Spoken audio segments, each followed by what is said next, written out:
Oh, my goodness. And there it is. Wow, get the to go.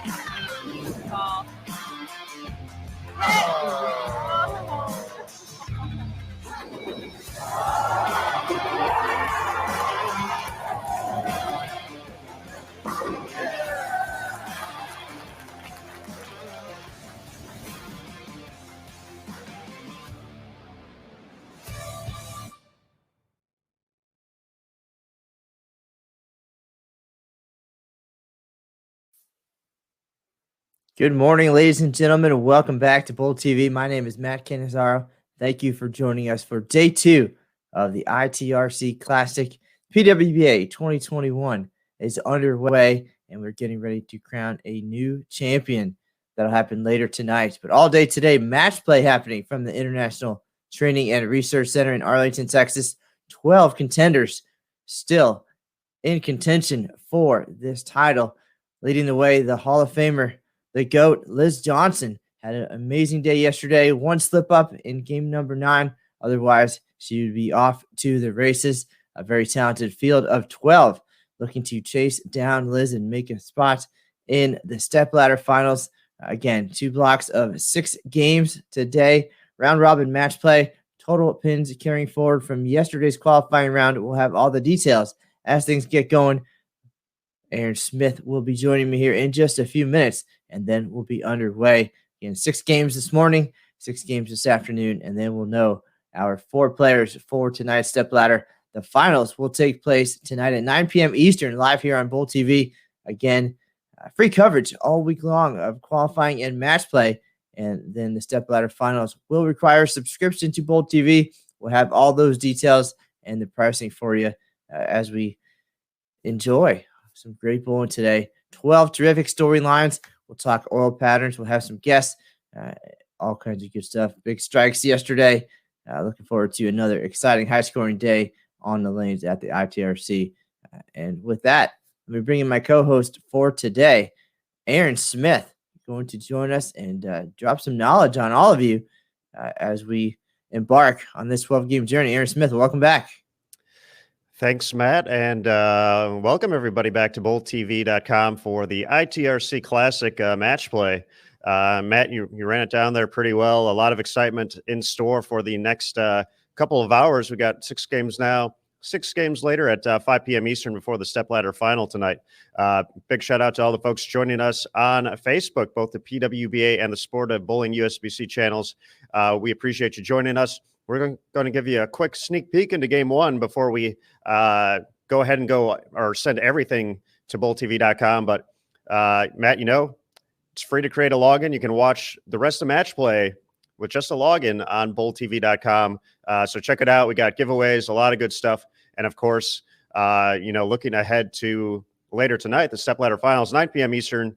Folks, you'll need a subscription, but we'll talk about that a little bit more. Let's head to the lanes as practice is just wrapped up. We'll go to our tournament leaders on lanes 1 through 4. But remember, on BowlTV.com, you can watch every pair and play. You can skip around. We're going to be doing that as well throughout this broadcast. But on BowlTV.com, you have the ability to pick what you like to watch. So, but right now, we want to watch 1 through 4. We want to see Liz Johnson. Right, Maddie? Absolutely. Had an awesome time talking to her yesterday. Got to catch up. It's been a minute with Liz, and she just sounded so invigorated and ready to go. She had a tough day in our first event of qualifying at the Bowlers Journal Classic. We can talk about that as we watch things unfold a little bit here. But she came in yesterday ready to go, and she dominated, absolutely crushed them. Of course, with the exception of game number 9. Hit a tough pair. That same pair gave her trouble in the first event of the week. So when she gets there, for sure, expect something different. I know she's going to do everything to figure that out, but really enjoy that. And in our opening match, she'll be taking on the number 2 qualifier, Stephanie Johnson. No relation, but the two have a long history together within the Team USA program. They spent a lot of time together inside the ITRC, and should definitely be a good match. Liz Johnson finished the day at plus 394. Stephanie Johnson at plus 306. So pretty close. And we know from the other day, anything can happen.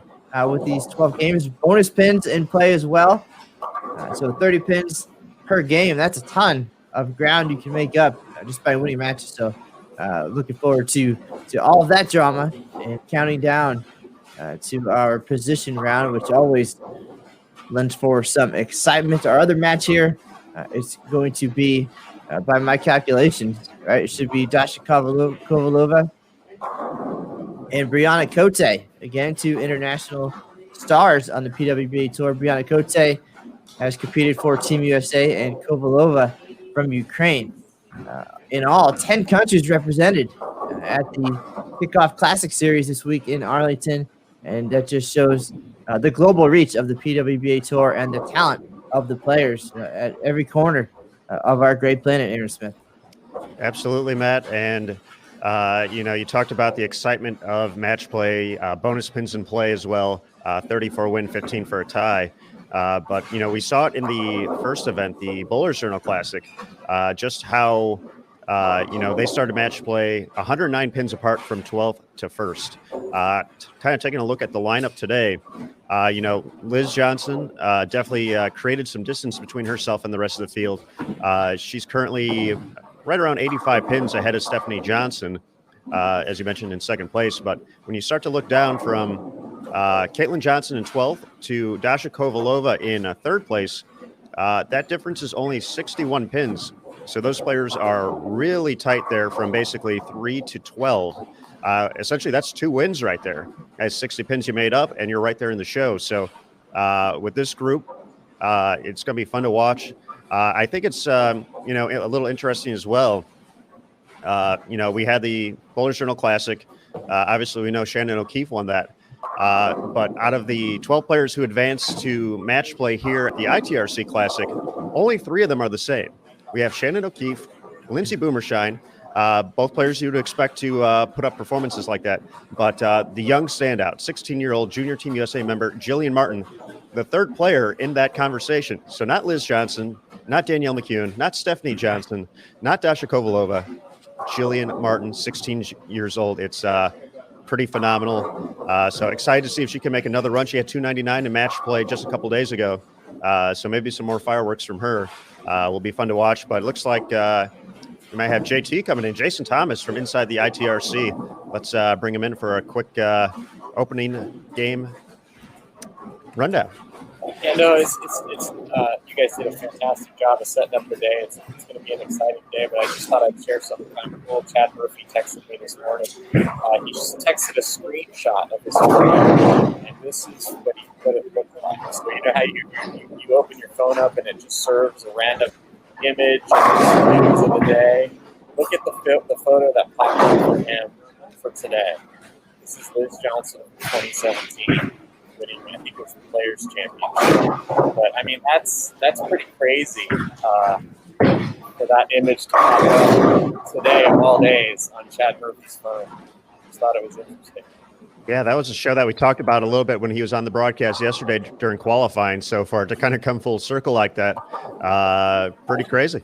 But also, it's also kind of scary. It shows how much your phone is listening to you and what you're doing. But so yeah, you might want to turn your phone off a little bit more than you normally do. But I thought that was just a cool thing to share at the start of the day today. All right, very cool, JT. We'll be catching up with you around the block, so we'll see you soon. So Aaron Smith mentioning Liz Johnson, of course, and Jillian Martin in the same sentence. Eventually, they will meet on the lanes today in match play. Liz Johnson, if I'm not mistaken, the oldest competitor in the field at 46. Potentially one of her generation mates on the PWBA Tour, Jody Ellis Shearer, also bowled this week. They go back to the OG PWBA Tour. In the 1990s and early 2000s. And then Jillian Martin, of course, 16 years old, the future of the PWBA Tour. But Liz isn't ready to give up any of the attention or success here on the PWBA Tour. So just keep that in mind. She said that yesterday really rejuvenated her and her goals of being on this tour, being a factor moving forward this year and beyond. She is going to bowl absolutely as much as she possibly can and go out there and get it to the best of her ability, and she certainly did that. She's going to overcome those little things she struggled with, and is going to give it a run today. But at the same time, of course, Jillian and all the other challengers, again, 12 great storylines and lots of potential for some excitement. And we've been running through our heads and through our conversations what some of those matchups will be in match play, what the potential could be for the stepladder. It's going to be a win for bowling fans and Bowl TV fans no matter what. So it's going to be a good time, a good day, and free all day long. So if you can watch this coverage all day and not want to subscribe for the stepladder finals, I don't know, maybe you're not really a bowling fan at all. Yeah, fair point there, Matthew. We haven't mentioned the oil pattern just yet. 43 feet the length. We started off with 39 at the Bowlers Journal Classic. Scores kind of picked up in match play. Scoring pace definitely picked up overall yesterday during qualifying here at the ITRC Classic. We talked to Nick Hoagland prior to the start of today. He gave us some quick notes. One of the things we talked about was, some pairs scoring higher than others. And we talked about 11 and 12 specifically during the Bowlers Journal Classic. Once again, that was the lowest scoring pair during qualifying throughout the course yesterday. He said about 5 pins lower than every other pair, which is something to keep a lookout for. But he also mentioned that there were some huge games on that pair throughout the course of the day. Jillian Martin, looking back to a couple of days ago, had her 299 on that pair. And we definitely saw some strong performances on that. So I feel it kind of goes from player to player, but it's something to keep in mind just to see if it continues to be tricky. Another cool note from Nick, we talked about the volume was 22 mils, which, in general is pretty low. But in talking to Nick, who's been involved on the PWBA side with lane maintenance for some time now, he said that might be one of the lowest volumes that these ladies have seen at a PWBA Tour event over the course of the past few years. So, in talking to some of the ball reps, we had Chuck Gardner and Nathan Bohr. Chuck specifically mentioned, players going through more equipment. And we saw that talking about, 3, 4, 5 ball changes. I believe he referred to it as juggling yesterday as well. So that was certainly interesting to see. And, a little less traffic today. So maybe not as much. But he definitely expects the scoring pace to continue to stay pretty high here. He said he was a little surprised that, not because they're not incredibly talented, but he thought the players who really opened up the lane would have a little bit more success on this pattern. So he was a little surprised to see, some of the straighter players near the top of the standings. But, that's why we play the game, folks. That's it. We definitely saw some big scores yesterday, a little more toward the fresh end of the squad, I think, Aaron Smith. And as they started getting going, there were some hills and valleys. But, again, the best of the best today, different traffic pattern.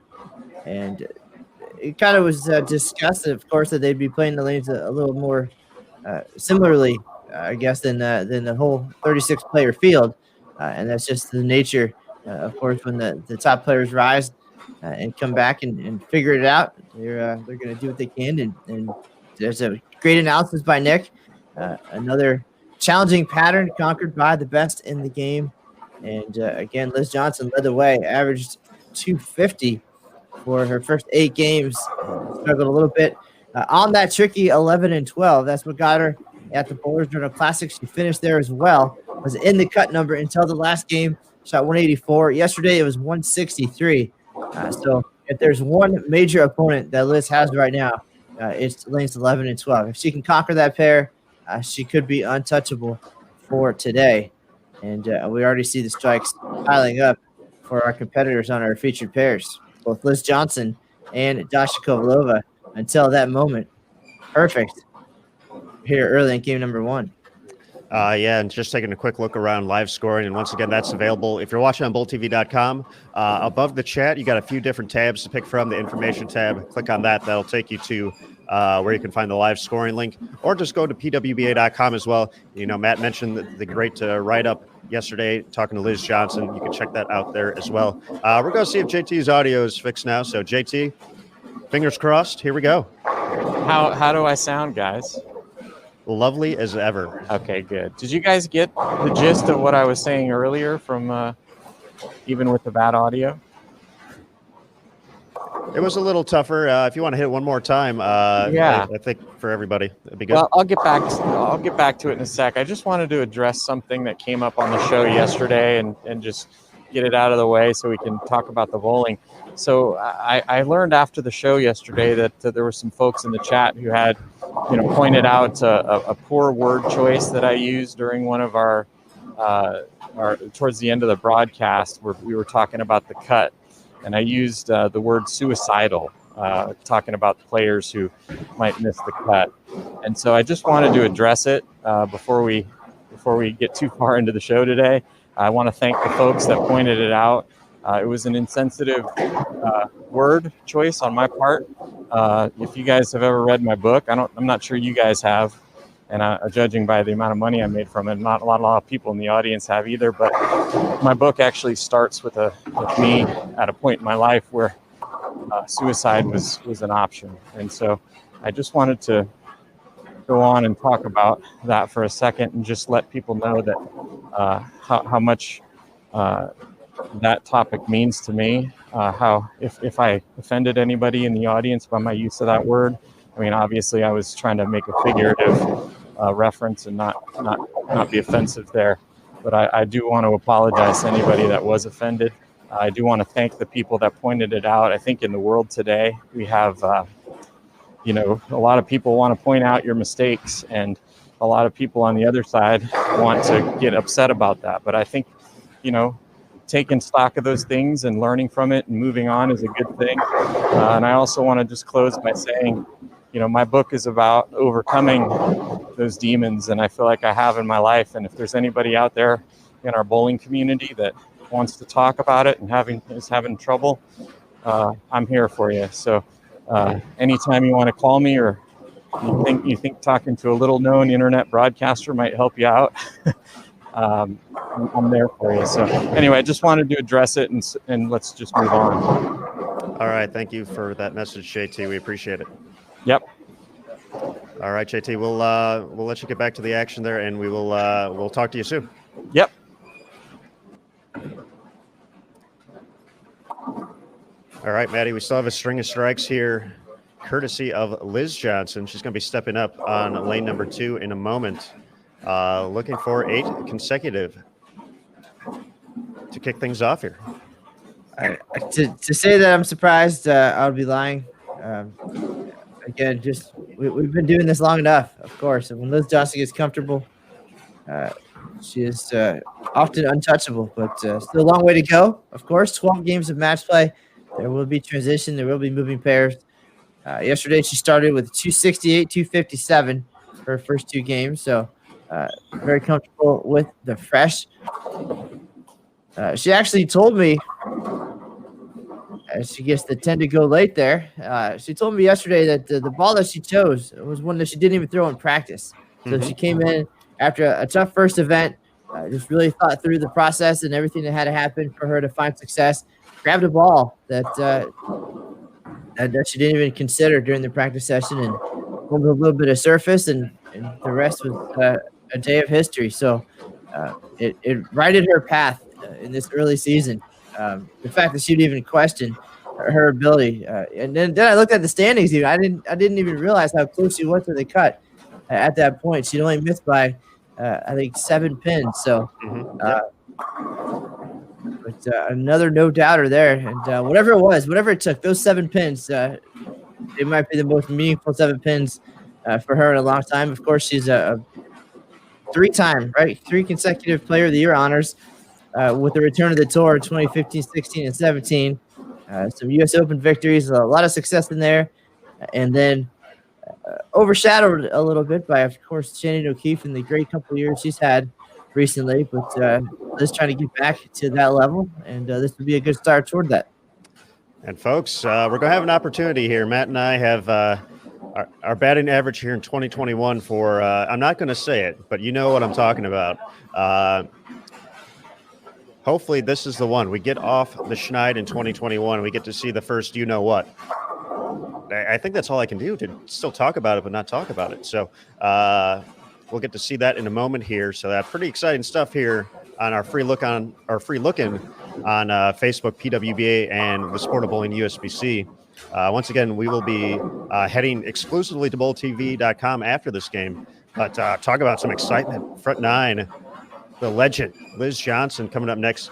You know, Matt, when we talked about her block yesterday, you know, we mentioned the rough finish, the 163 game. Her first 8 games, 268, 257, 246, 268. A rough game, 232, 280, 221, 259. So, you know, you put another 220 on there, all of a sudden she's, you know, add 60 pins onto that total, and it's closer to, you know, 450 over for 9 games, which is 250 right there. So I like the one quote from the story where she said she doesn't think she's had a block like that since about 1999. So that was pretty good, but I'm excited to see if she can continue right here, finish this off, and collect the first you-know-what of the 2021 PWBA Tour season. Well, first of all, that was a fun conversation. It's always nice, and over the years, we talked about building relationships with the players and getting to know each other through all of our travels. And 10 years ago, Liz was one of the few players. If she saw me coming for an interview, she would duck into the ladies' room so that I couldn't catch her. And you know, the conversations grew from there, and it was a lot of fun. A lot of great insight to hear kind of what's been going on in life and what happened on the lanes, and more than just talking about high scores again. And so that was really cool to hear that. And we've seen her shoot, you know what, before on the big stage. So it's happened on TV. It's happened in step ladder finals. It's happened at the World Championship. So if anybody has the ability to handle the nerves and the situation in the moment, and do you know what, as you so eloquently stated, it's Liz Johnson. We're going to see that here in a moment. But don't forget to notice the great start by Stephanie Johnson, 235. Yep. That's a terrific score, and this is reminiscent of our opening game on match play for the Bowlers Journal Classic, right? Danielle McEwen had 289. Shannon O'Keefe 230 plus in the loss, but went on to win the event. So, but here's Liz Johnson for a little bit of Bowl TV history.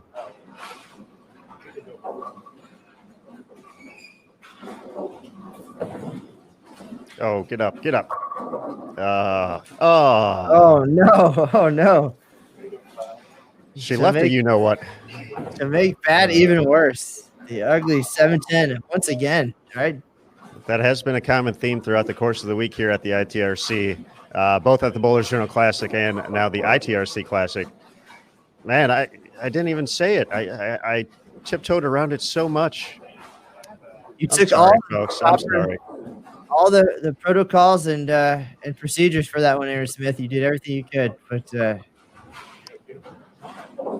you still jinxed her. On the bright side, though, for Liz, she's still going to walk away with a win here and continue her essentially 260 average in game 1 on this pattern, which is always good. But obviously, you want to get as many pins as you can in this format with them accumulating, and the scores looking as high as they are. So 266 to 235. Brianna Cote finishing up here 226. So for Dasha Kovalova, just a mark will do to collect an early win here as she looks to make her first stepladder finals appearance in 2021. Chuck Gardner was on top of a lot of predictions yesterday when we talked to him, Brunswick ball rep, and he said Dasha bowled the second squad, and he thought she was going to have a big day. She did just that, qualifying 3rd overall, and one big shot here is going to get her an early victory. Another player who missed match play at the Bowlers Journal Classic. Actually, the 4 players we watched all missed match play at the first event, but they were all very close to the cut. So they bowled well, just didn't quite make it into the top 12.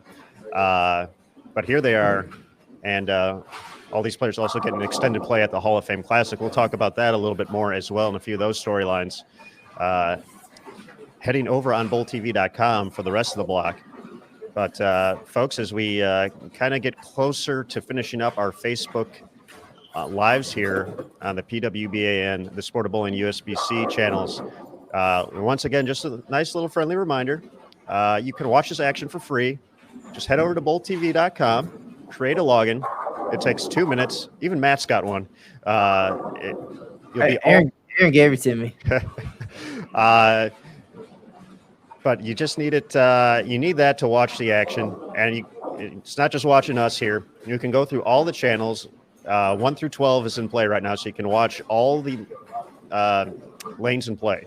So if you have a particular bowler you want to follow, if you want to see Dash on every game, you can do that. If you want to see Liz Johnson every game, you can do that. And you don't necessarily have to listen to us either. So it's the best of both worlds. We're going to have some giveaways as well. And of course, we have a great Bull TV community in the chat talking about the action, everything going on. And of course, when Matt and I make funny comments too, they seem to like to make fun of us as well. So we appreciate the banter. It's a good time. But check it out on Bull TV as Dasha collects the win.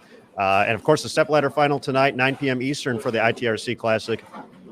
And that will require a subscription. A couple options. You have an annual. If you want to watch the PWBA Tour all season long for $79.95, monthly for $9.95, an event pass to get the last 3 stepladder finals for $12.95, or you could just buy the stepladder final for tonight for $4.95. So a few options, but you will need that to be a part of the broadcast tonight, live stepladder finals. Currently 4 giveaways planned for that as well. 3 bowling balls, 1 from Rotogrip, 1 from Brunswick, 1 from Storm, and a PlayStation VR. I don't even know what that is, but it sounds cool. But you guys can pick that up later tonight, 9 p.m. Eastern. But for right now, Bull TV, folks, we love you. We'll see you soon for game number 2. And for folks on Facebook, thank you for joining us. We'll be catching up with you, hopefully on bowltv.com, either right now or a little bit later today. So a few opportunities to check it out. But thanks again for joining us here. Aaron Smith, that's Matt Cannizzaro. We'll be right back with game 2. And remember, folks, on Bull TV, bowling lives here.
All right, everybody, we're getting ready for game number 2 here at the PWBA ITRC Classic in Arlington, Texas, at the International Training and Research Center. My name's Aaron Smith, being joined by Matt Cannizzaro.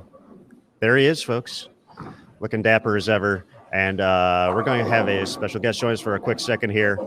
Storm Ball Rep, super nice guy, Maddie McEagle, Maddie McUnderscore, Maddie McMaddie, Mr. Matt McNeil. Morning, guys. How's it going? You know what? I think I'm the only one of the few nice guys that didn't finish last in every event he bowled.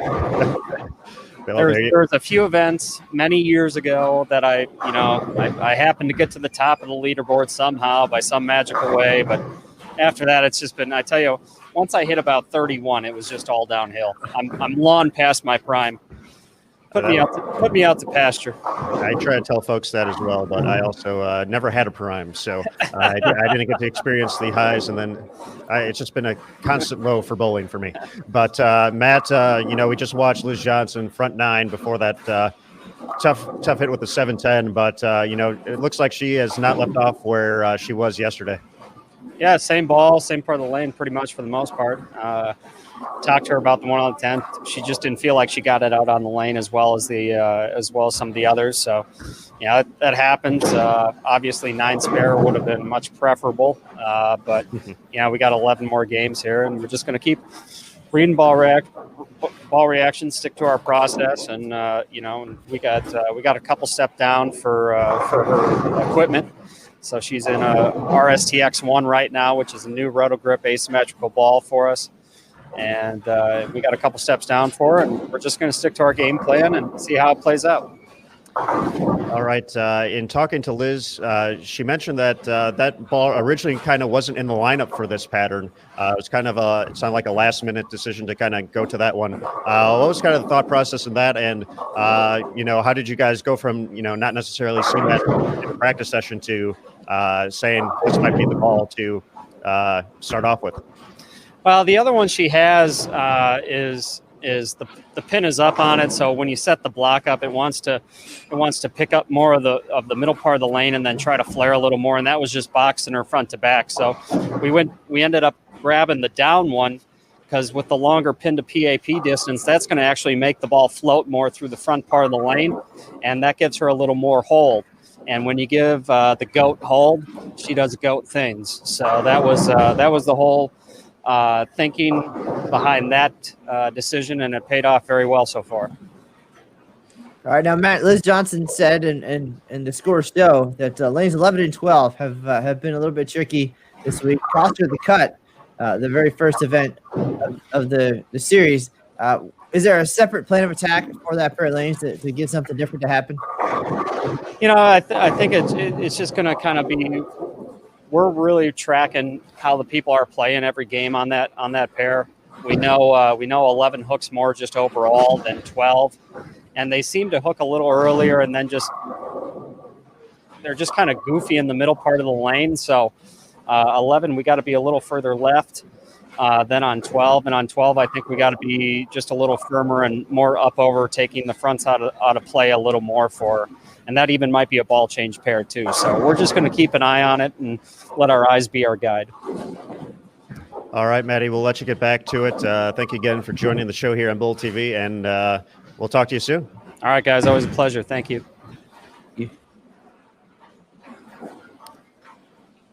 There we go. Mr. Cannizzaro, Matt McNeil joining the broadcast once again. A big thanks to him and all the ball reps this week for helping us out throughout the course of competition, giving us this great insight into what's happening out there. Obviously, we're covering it remotely, which is new for us, but getting to rely on their keen eyes, and this is what they do. It's pretty unique and pretty awesome to get that inside scoop.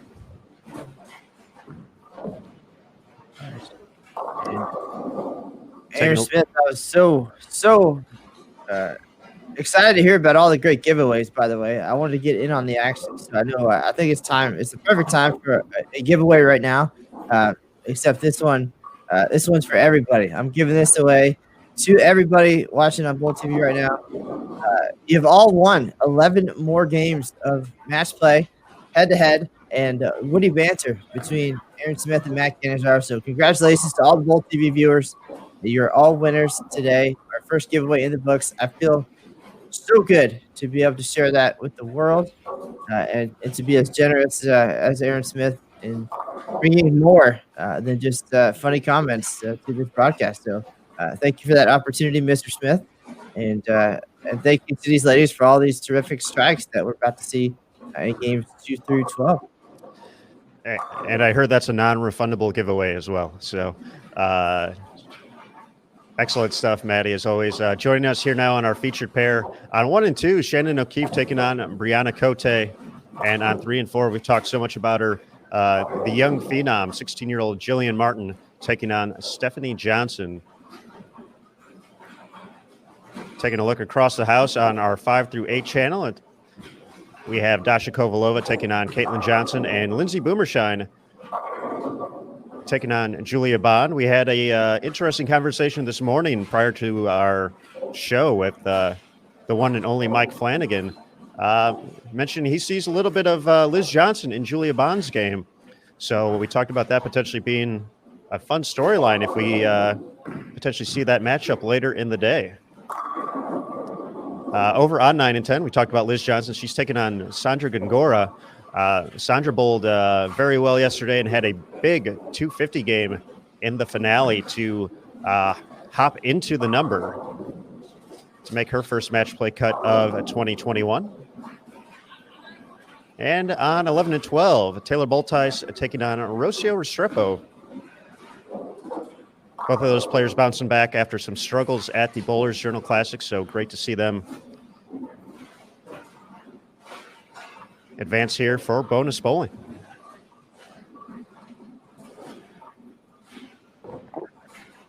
And the only thing I think better than regular bowling is bonus bowling. And today we're seeing the best of the best here at the ITRC. And as we bring them through our featured pairs, to tell the tales of their triumphs and struggles over recent years on the PWBA Tour. Some of them brand new to it, some rookie contenders and some future stars. So, again, no lack of content from these players. And Shannon O'Keefe doing what she does, trying to throw some strikes as well. And, folks, we'll have a score update for you momentarily. Looks like our great crew inside the ITRC is getting the scores out without a hitch. So we'll have those updated in just a moment with some big news on top of that.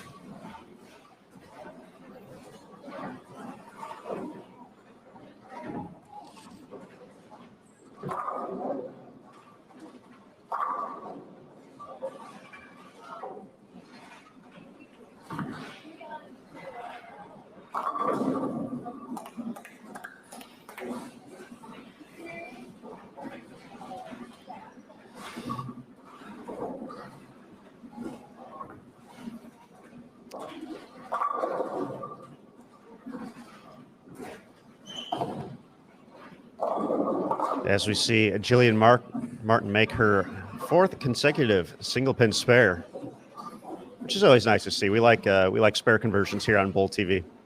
Jillian has now moved into 2nd place overall. Liz Johnson continues to lead after that 266 effort and a victory against Stephanie Johnson. She's at plus 490, but Jillian Martin moves into 2nd place after 268 in a victory.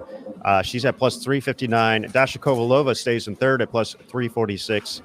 Stephanie drops to 4th place after that 235 in the opener, but as we mentioned, ran into the front 9 from Liz Johnson.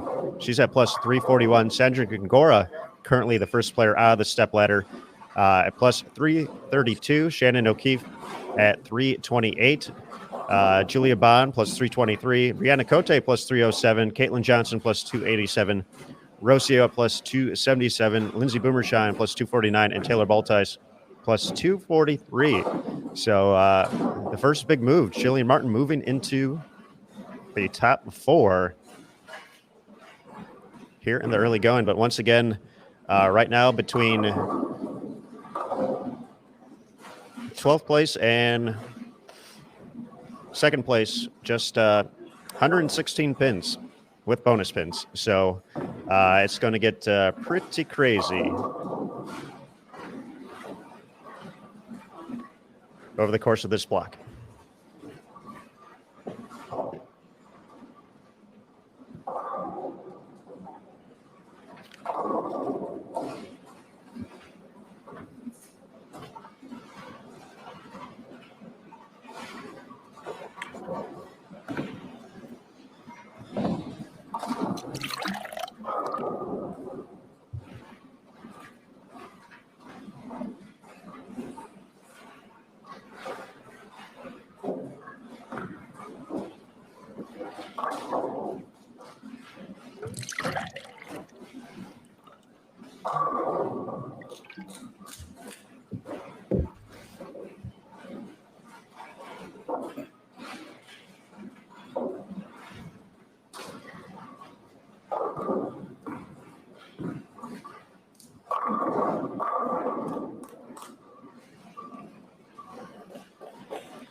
take a quick look around the house. Once again, available on live scoring. Strikes are flowing for everybody right now.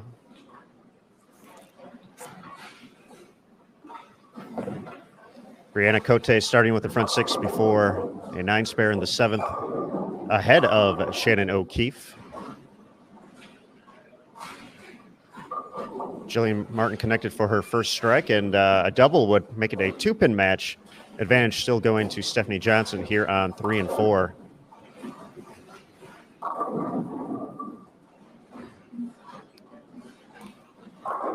Shannon O'Keefe doing Shannon O'Keefe things, though, to keep herself in the match here against Brianna. 267 her max score, so despite the strong start, Brianna does not have much room to give up here heading into the final few frames.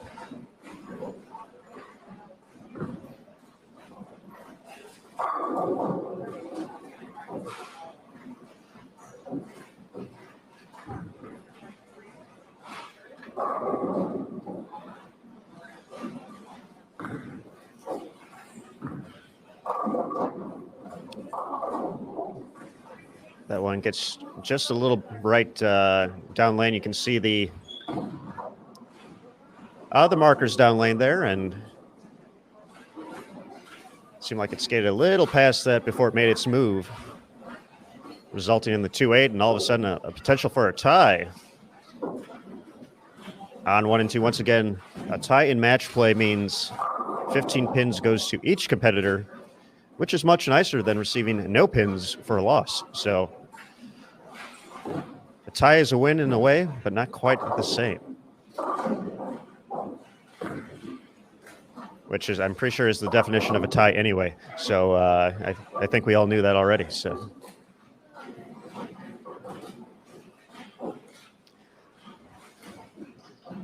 looks like JT is back.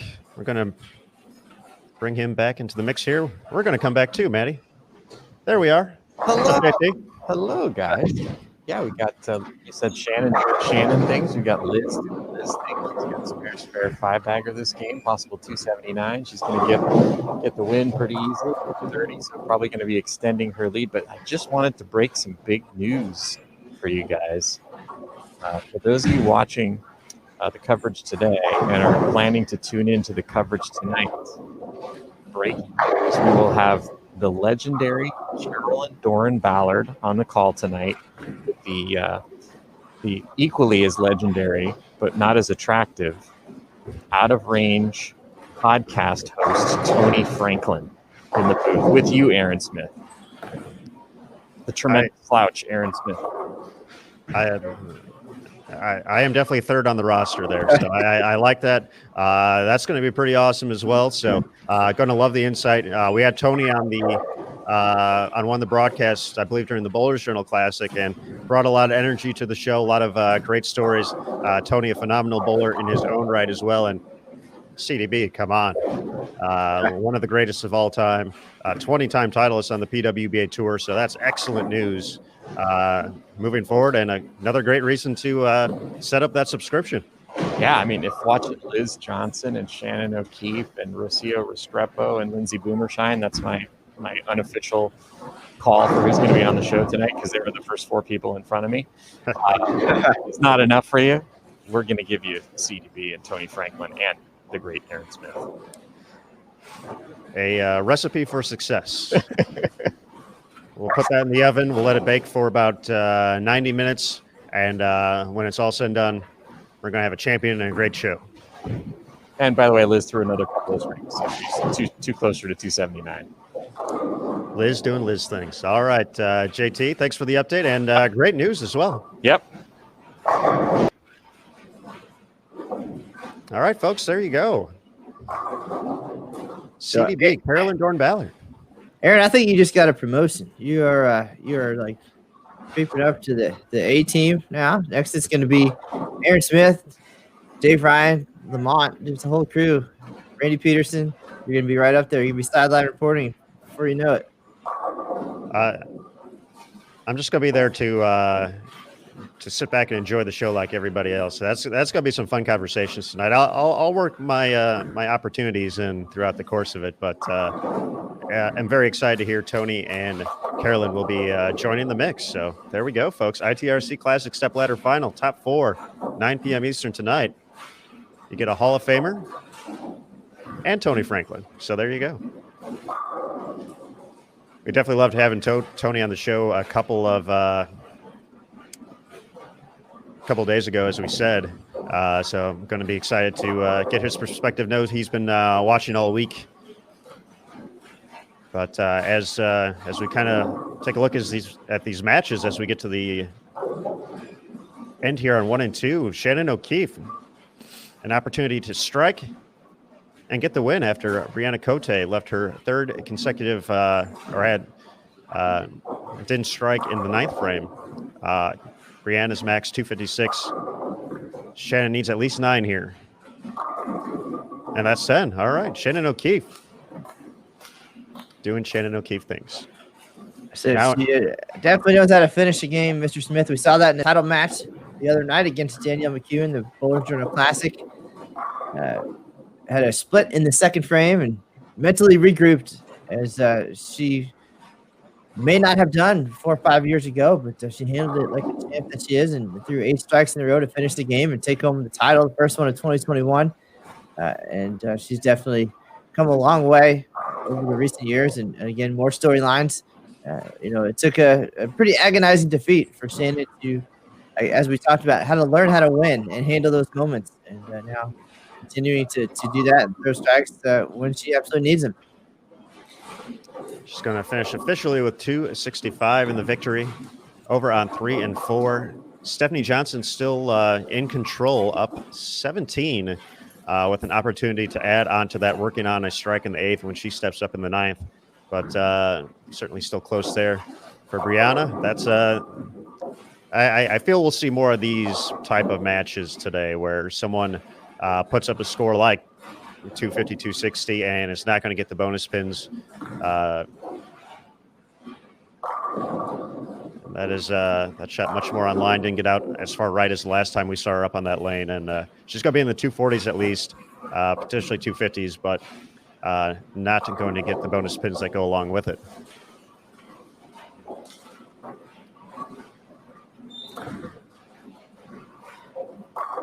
Taking a look around, it looks like Caitlin Johnson in position to collect a victory over Dasha Kovalova on 5 and 6.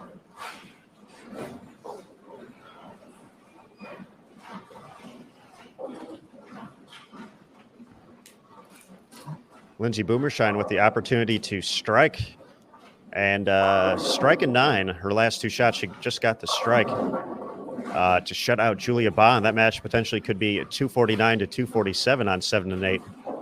As JT mentioned, Liz Johnson on cruise control. She is now in the 270s. She's going to collect the win over Sandra Gongora, who finished with 226. Taking a look at the high end of the house, Rosia Restrepo has the advantage over Taylor Boltice as they get ready for the 9th and 10th.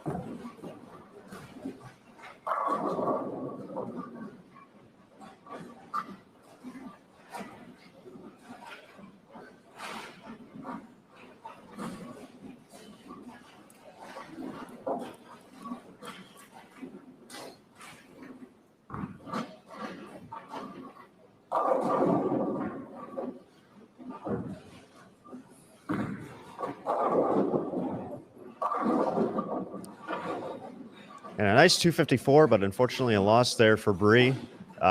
Excellent 265 as well. I think someone just hit the table down there. Either that or we had a minor tremor here in Arlington, Texas. It probably was a Liz Johnson strike finishing off that 270 where she was headed.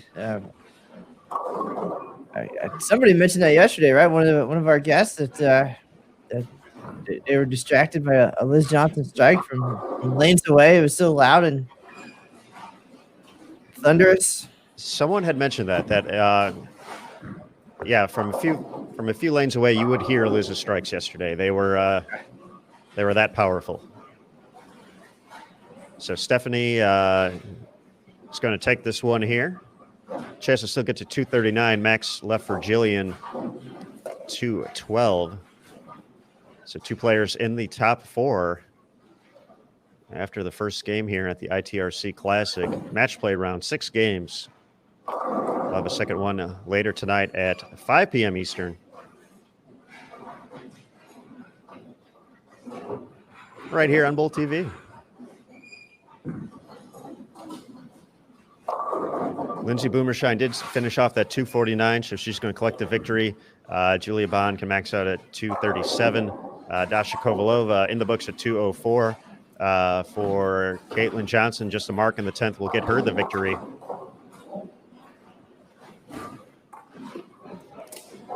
And let's head over to 11 and 12. It's going to come down to the final shot or two here.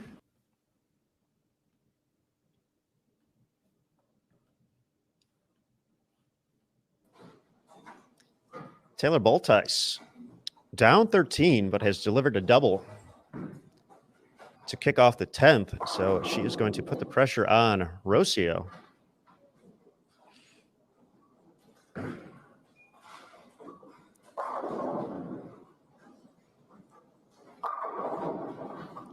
There's a third one in the 10th from Taylor, a PWBA regional champion in 2020.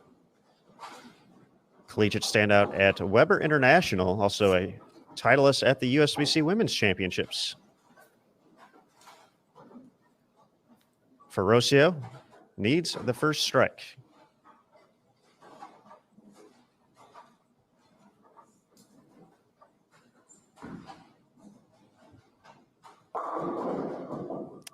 And Matt, to answer your question from earlier, the folks in the chat chiming in, Shannon O'Keefe was the one who was talking about the loudness of Liz's strikes yesterday.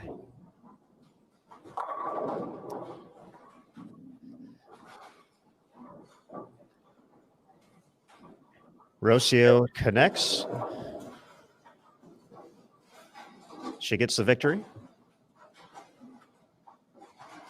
Not much of a celebration there, just a polite golf clap, but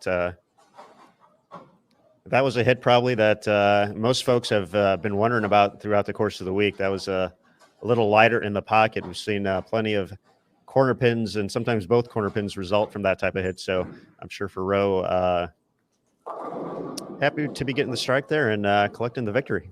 Well, I think she knows she needs one more good shot here, and then maybe we'll see a little fist pump. And it's still pretty early in match play, and she's got some climbing to do. There you go. There it is. As expected. So doing the math in her head, and now looking around. What can we try? Perhaps she knows she just conquered both Taylor Boltice and lanes 11 and 12, and I'm sure thinking ahead a little bit to what's coming up next and how to stay on this strike track for 10 more games. Rocio in 10th place, just 64 pins though, outside of the step ladder before this game. So 30 bonus pins certainly will help. Not bad to be in the 220s as well. And she's had much success on the PWBA tour since its return in 2015. But 2019, you got to talk to her quite a bit. Some ups and downs, right? Some health and injuries and things that she's overcome. And we had her on in our pre-event podcast and talked about some of those things, being able to spend the time figuring out, what's happening in life and with her body and everything. And so taking advantage, I guess, of some unexpected downtime in 2020 to get things back on track, and looking to do that here now on the lanes and scoreboard as well. So good for her for working through it and sticking with it. And now hopefully everything on the upswing for Rocio, and we'll see her back in the winner's circle very soon. So far, she's won a match right there. So that's baby steps, right? You got to start somewhere. And Matt, yeah, you touched on it. 2019, difficult season. Rocio finished, I believe, 27th in points overall. So she had been a perennial top 10 player since the relaunch in 2015, including a runner-up for Player of the Year in 2016 to Liz Johnson, four-time champion. Also didn't compete in all the events, so she was kind of working through a few things but showed some of the Rocio we have grown to or have expected to see with her immense talent level.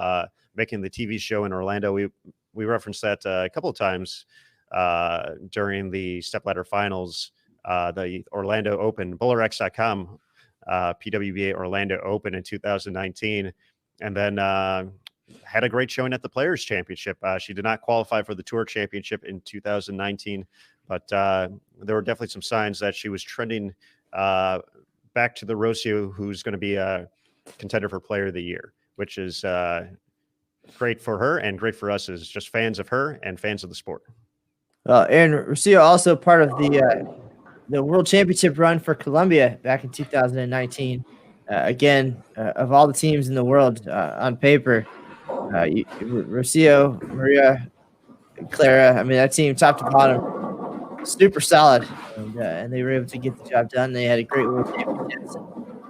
That was in August of 2019. So things still normal at the time, still looking ahead at that point toward an exciting 2020 season. And that certainly was a great highlight for Rocio and her teammates. And as you said, trending for the best. So we'll keep an eye on her the rest of the way, of course, and we'll have an update of the standings here in just a few minutes to see how that victory helped her in today's opportunity.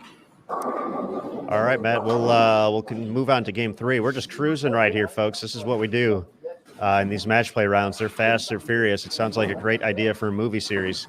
We're going to go back to 1 through 4. Liz Johnson has been basically on fire.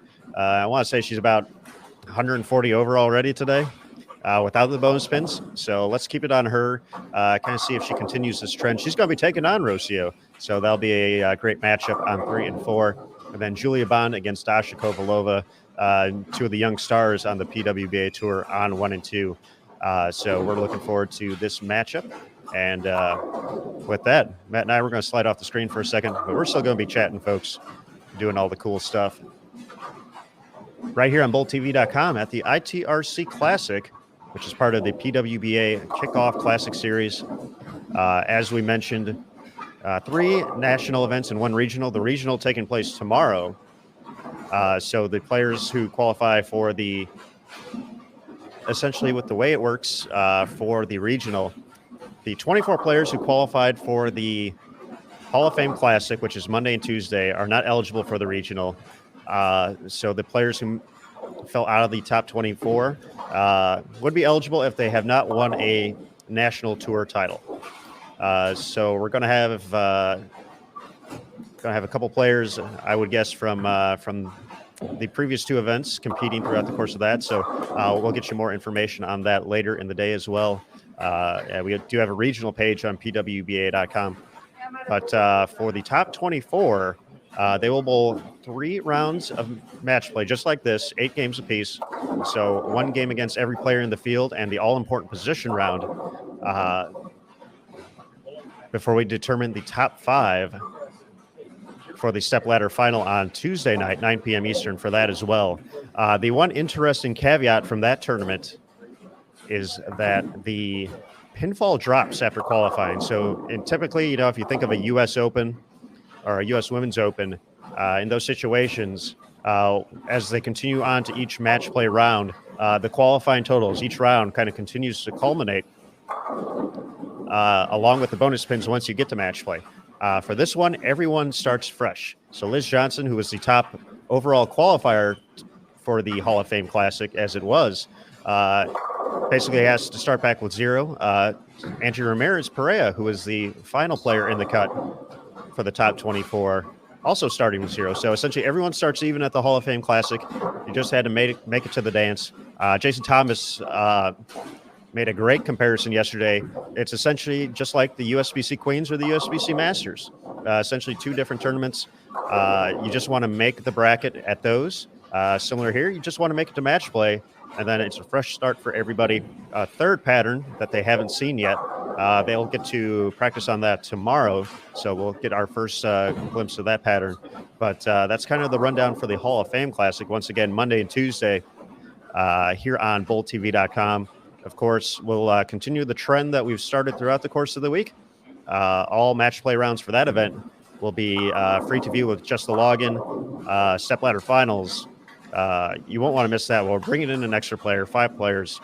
That's going to be an excellent way to wrap up the Kickoff Classic Series.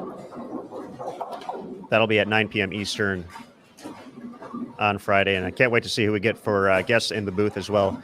As JT had a breaking announcement during Game 2, Carolyn Doran-Ballard and Tony Franklin will be joining me for the call later tonight, so excited to work with that group. It's going to be a good time. I believe Tony's actually going to join me here in the Bull TV studio, so we will we'll be doing some big things from right here in the great state of Texas. But right now we're going to sit back, enjoy Game 3 of 6 here, opening round of match play at the 2021 PWBA ITRC Classic.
All right, everybody, we are settling in here. Game number 3 of 6, match play round 1 at the 2021 PWBA ITRC Classic, taking place from the ITRC, the International Training and Research Center in Arlington, Texas. My name is Aaron Smith alongside Matt Cannizzaro. We're also joined by Jason Thomas, who is actually inside the ITRC, giving us a lot of great updates, as well as hooking up some interviews with ball reps as we kind of watch players progress on this 43-foot condition. Scores have been high in the early going, and as you saw across the screen, we do have scores available after 2. Taking a look at those right now. Plus 598, Liz Johnson, after games of 266 and 278. She is leading the way and has built up a sizable margin over the rest of the field. Shannon O'Keefe, 248, 265 to start, but she's 1-1. She lost with that 248, but she moves into second at plus 423, the winner of the 2021 PWBA Bowlers Journal Classic to kick off the 2021 season, looking to make it back to a second consecutive step ladder final. Stephanie Johnson is in third, plus 396. Jillian Martin moves down to fourth place at plus 370 after the loss in 211 game. Brianna Cote, 254 in a loss, but she moves up into fifth place, 9 pins out, plus 361. Julia Bond at plus 360. Sandra Gongora at plus 358. Dasha Kovalova plus 350. Caitlin Johnson plus 349. Rocio Restrepo plus 335. Lindsay Boomershine plus 328. And Taylor Boltice at plus 259. A little bit farther back from the rest of the players, 111 pins out, but certainly within reach. But it has tightened up even more, kind of looking at spots 4 through 11, just 42 pins separating those 7 players here in the early going of match play.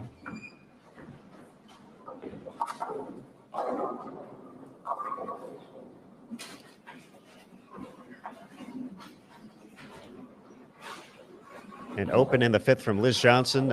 She finds herself down right now against Rocio.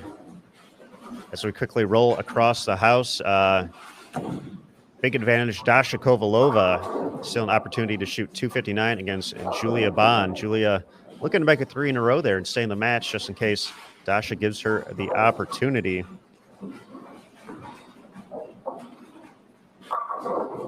And there's 3 in a row. Looking over at lanes 5 through 8. Brianna Cote with the advantage over Lindsay Boomershine. Shannon O'Keefe bowling a solid match, but Caitlin Johnson, a chance to shoot 290. We might head over there real quick. Over on 9 and 10. It's still pretty close between Taylor Boltice and Stephanie Johnson.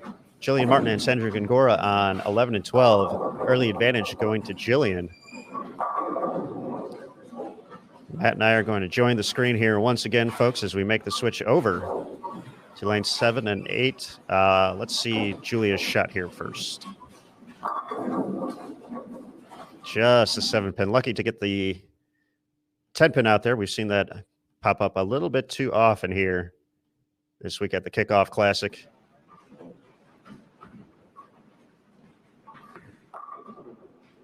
And here we are, folks. Lanes 5 through 8 at the ITRC, and Caitlin Johnson, far right of your screen, going to be stepping up. 9th frame, looking to keep it going, and that is 8 in a row from the PWBA Tour rookie. Shannon O'Keefe, the opportunity to shoot 247, but it seems like she's been on the unfortunate end of a few of these big games so far this week. We mentioned earlier a loss against Danielle McCune in match play at the Bowlers Journal Classic early going. Shot 236. Danielle shot 289. She shot 240.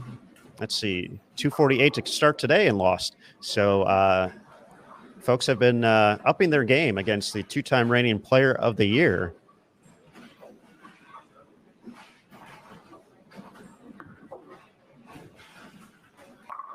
And Caitlin wraps up the victory with that strike.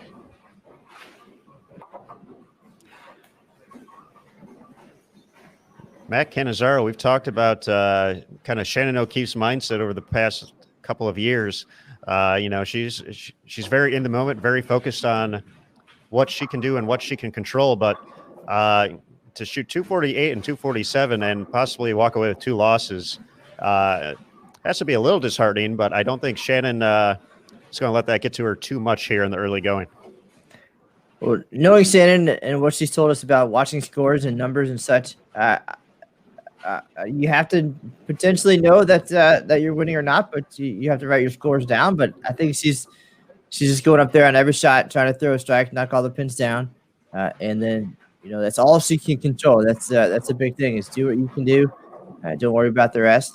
It'll take care of herself. So she'll throw the ball, she'll write down the scores, and she'll move on to the next match. And of course, no doubt she wants and needs the bonus pins, but I don't think she's going to be focusing on that. 247 and a loss is same as struggling with carry and shooting the 217 and winning. So 247 is a great score no matter what. Of course, she'd love the 30 bonus pins, but if she keeps shooting 247, she's probably going to win more than she doesn't. That's an excellent point and a great way to look at it with the bonus pin scenario here. The 217 in a win or 247 with a loss is essentially same in the record books. But final shot, Caitlin Johnson, 290. Collecting the victory here for Caitlin. She was in 9th place. She was just 21 pins back, though. She's now 3-0. Her first 3 games, 758 out of the gates. Shannon potentially is going to be at 760, but as we talked about, going to have a 1-2 record here in the early going.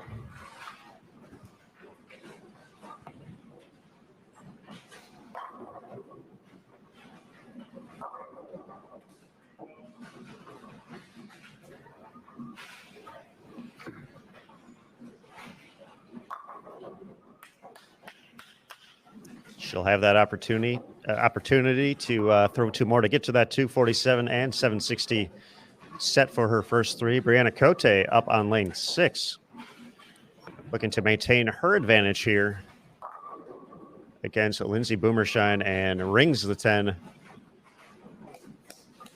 Going to have an opportunity for a tie if both players strike out.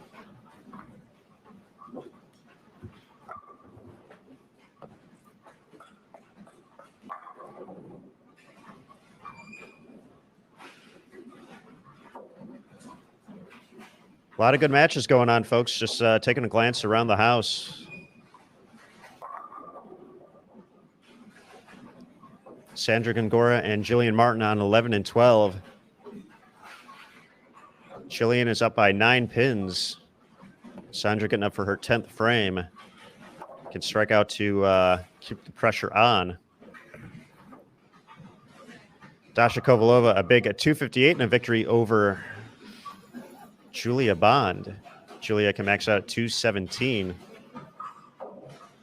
Liz Johnson finding some momentum after a split in the 5th frame, has thrown 4 consecutive strikes. And a 1-pin match between her and Rocio.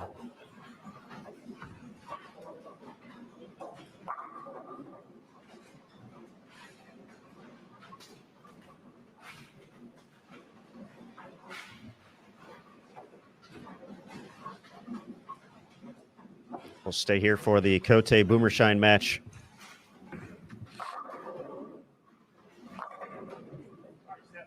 Bree gets the hit to kick things off. Max score for both players, 234.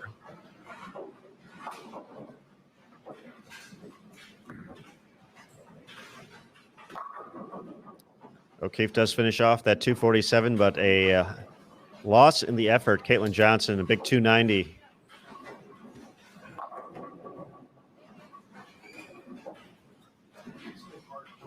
That's a quick plus 120.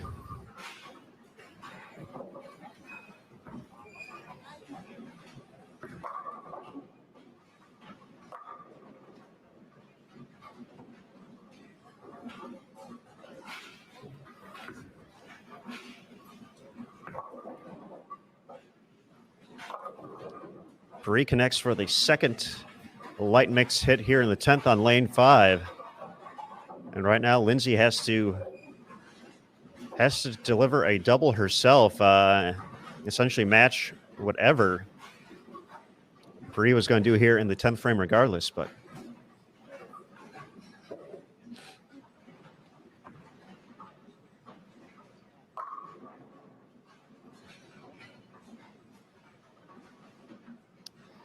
taking a look around the house, 11 to 12. Jillian Martin just needs 9 on her first ball in the 10th. She delivers a strike to collect the win over Sandra Gongora. She can max out at 235.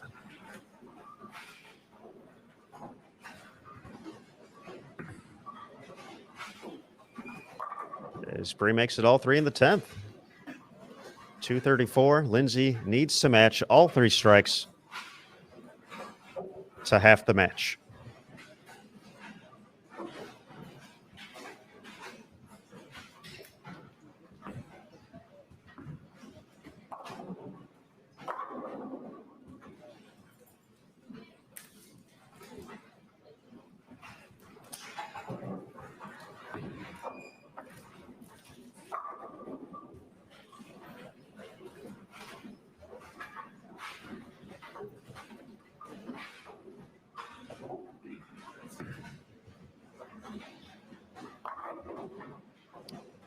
Oh, and that 10 pin.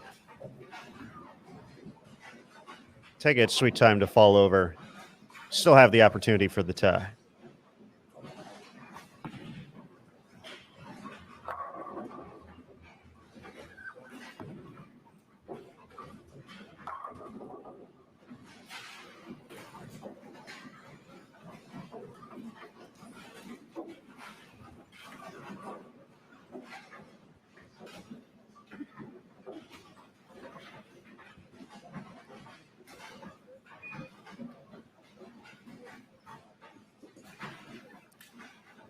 Lindsay Boomershine, one of 3 players to qualify for match play in all 3 national tour events this week, along with Jillian Martin and Shannon O'Keefe. Is that going to get it? Does.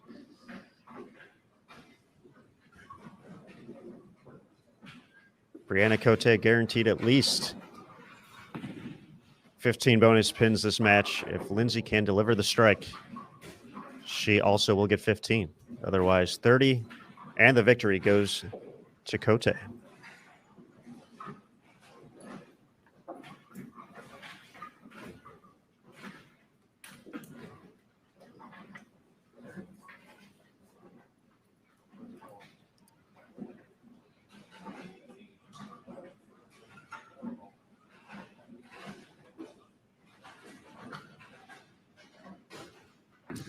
Strike for the tie. It is not going to find enough push. Looked a little left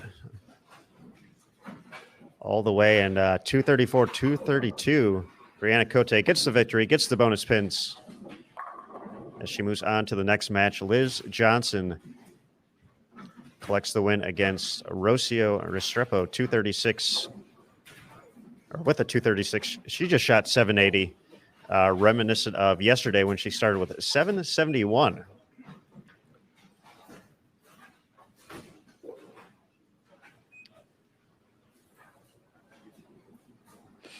All right, Matt, as we get ready for game number 4 in just a moment, we're going to have another guest join us here on BullTV.com.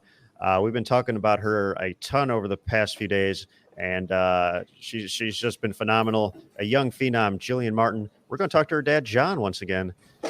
So, John, welcome back. It's great to see you once again, and you have to be a pretty excited father these past few days. It's a lot of fun. It's a lot of fun to share in the joy of what she's doing. It's a blast. For sure. It's been crazy. We've talked about it a ton. The obvious talent, that's easy to see, but having the mental aspect of it as well to compete against the best. And you said it when we talked to you a couple days ago. Her goal was to come out here and win, and she's put herself in position now at both tournaments to do so. What's it kind of like when you guys aren't on the lanes here? We see the intensity there, but how's she kind of managing this all as just a 16-year-old competitor? Go back and do homework. It's kind of amazing what being in class will do to take your mind off of the bowling. So the truth is, doing the classwork and all that stuff, I think really helps in this situation for her, because it's something else to do. We don't have to think about bowling. So she's watching Bowl TV on one screen and playing her trumpet in the band on another screen and doing statistics homework. So it works out well. Now that is multitasking. Absolutely.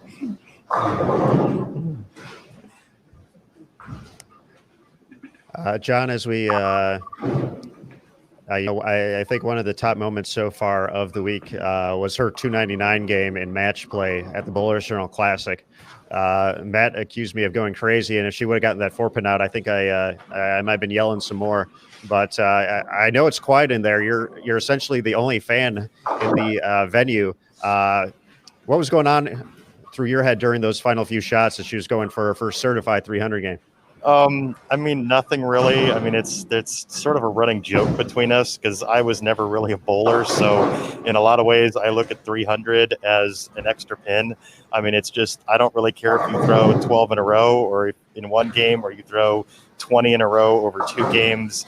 It's never been something we've really focused on at all. So she's a little bummed out. She knew she needed to make a 2-1 or move left or whatever, and she didn't do it before the ball. And I mean, it is what it is. Hoping she get lucky, but there's more of those to come. I mean, they're going to come, and 299 in that situation is, especially when it launches you up the standings, it's just as good as a 300. To be quite honest with you, I tend to root a lot more for the first and second in those situations. It's just a lot more pins than the last one, so that's me. A little different. John, Jillian has spent a lot of time in the spotlight at various events in recent years. How has it been this week with the wide coverage on Bowl TV and of course the big scores and the success and making both match plays and then making the run at 300? How's it been kind of behind the scenes as far as that and the attention and just people reaching out and how did she handle all that? She handles it great. I mean, she enjoys it. I mean, it's you got to embrace the moment, and you got to be able to embrace kind of where you're at, and that's something we've been working on for a year. Her coach, Will Clark, has been working on that with her to really understand that. Look, like, you're going to have all the eyes of the world on you, and you just got to do you and not let that bother you. And I mean, the support we get from the community in Ohio, and I mean, all of our friends out there reaching out and sending text messages and Instagram stuff and all that stuff.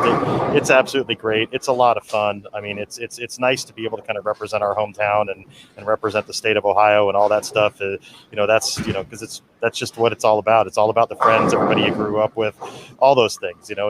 It's neat. It's really neat. Getting texts from people I known for a long time, and it really is a lot of fun. Her too. And it's just, but like I said, she's got homework and she's got stuff to do. So you just got to put it down at some time and focus on the other stuff you got, and it really does help kind of relax the mind. And now that you're on the road, the event is underway. How does that relationship with Will work? Is he able to watch on Bowl TV and kind of see what's happening out there and offer some feedback? Do they touch bases at night after the block's over, or how does that work? Or is that just once it's time to go, she's focused and that's that? Oh no, he's very much involved. He's watching on TV. He's kind of communicating to me if he sees some stuff, what have you. They definitely touch base every night. I mean, he's really almost like an extra father. Him and his wife are almost like an extra family. It's almost like we raise her together. So it's we're constantly working through things, and there's certainly obviously conflict that goes on with that. And with any great athlete, in order to get great, you've got to have some conflict at times. So she'll have conflict with him. I'll have conflict with him. It's just one of those things. But that's we really trust each other down to the core about what we're doing. And we're all on the same page, looking for the same thing. And that's really what's best for Jillian, and we all know that. So it's we're able to really that's one of the reasons why her development's happened so fast in a lot of ways, is because I've just gotten out of the way and trusted the process. And it really is true. If you find somebody that you believe in that can connect like that with your child, you have no idea how fast that they can grow. It's unbelievable. So. All right, well, Coach Will, if you're watching this channel, which I imagine you're going to want to follow Jillian across the house throughout the day here, keep up the good work. Keep doing what you're doing. All right, John, we'll let you get back to cheering, but thank you again for joining us here, and hopefully we get another chat or two throughout the rest of the week. Appreciate you, Aaron. Appreciate you, Matt. Thank you so much. All right. John. Thanks, John. All right, folks, there we go. Live looking once again. John Martin, Jillian Martin's father, joining us here, the lone fan at the ITRC essentially this week. I was reading some stuff across the board. It's kind of, the oddness of, no cheering, no clapping, but these players have certainly adapted, and I'm sure just the sound of pinfall is soothing in these moments. So we're going to bring Jason Thomas back in as well. Yeah, that was a good interview, guys. Nice job. The thing you mentioned, John being the only fan, he's not just cheering for Jillian, he's cheering for everybody. I mean, it's really cool to watch. Like, everybody that was crossing with Jillian, everybody around her, he was trying to root for all of them. So it was pretty cool, and it's a pretty great story to watch. And how amazing would it be if our final match today was Jillian Martin versus Liz Johnson? That'd be pretty phenomenal, and attempt are possibly trending in that direction. We do have a score update, and Liz Johnson continues to lead. Jillian Martin, the first player out of the top 4 at the moment, but just 3 pins back. It's going to be pretty wild here coming down the stretch, but that's why match play is so great, especially, now we got high scores as well, which makes it even crazier. Those big jumps can happen to any player at any time. But JT, what else do we got? Yeah, so one thing we haven't really spent a lot of time talking about this morning, we talked about it last night quite a bit on the live stream as the players were coming down the stretch, but the shocking missing of the cut by Danielle McEwen at the Hall of Fame Classic. And we had Mike Flanagan reach out to her this morning and ask her for an interview, and she was very respectfully declined, but she's absolutely and utterly devastated that she is not going to be around for the rest of this tournament. She's getting on a plane and going home today. So just wanted to bring that to your guys' attention, just how shocking and also devastating it is for someone of Danielle McEwen's caliber to miss the cut in that event. Yeah, we were certainly surprised, especially down the home stretch there. After such a phenomenal performance at the Bowlers Journal Classic, she was second in qualifying, which is where the pinfall comes from. So you figured in pretty good shape, but had some struggles out of the gates, and outside of 1 or 2 games, really never had it yesterday, and ultimately was 20 pins out of the number going into that final game, and just never found that right look on 5 and 6 on her way to missing the cut. Yeah, well, that's all I got for you guys. I'm just going to be getting my math brain ready for this afternoon. I told Matt to get his abacus ready for yesterday. So if you have one as well down there, I know they got all the tools down there. So potentially on the research side. Yeah, the magic number needs to work right today. Absolutely. All right. Thanks, JT. Yep. All right, good stuff there from JT. And Danielle McEwen, certainly a shocking finish yesterday, watching it come down the stretch. As you said, second in qualifying, finished second at the Bowlers Journal Classic. And then yesterday on this 43-foot oil pattern, we actually thought that she would have the advantage or an advantage just based on how she's able to throw the ball and open up the lane a little bit, and ended up 35th out of 36 players. So, and then just missing the bigger picture, of course, the Hall of Fame Classic cut, and headed home today to regroup, I'm sure, and move on to the next. And it happens, and we talked about it as far as what we do, right? Sometimes you have to ask the tough questions and have those conversations. Like, it's not always going to be roses and talking to the winners. Unfortunately, somebody has to be the non-winner in most situations, and we would not be doing our jobs, of course, if we didn't ask those questions and talk to those folks in those emotional moments. Again, going back to Shannon O'Keefe, who won that event just the other night, she has had those moments for sure. I mean, the more you put yourself there, of course, the more chances you have. But it was a loss to Liz Johnson at the U.S. Open.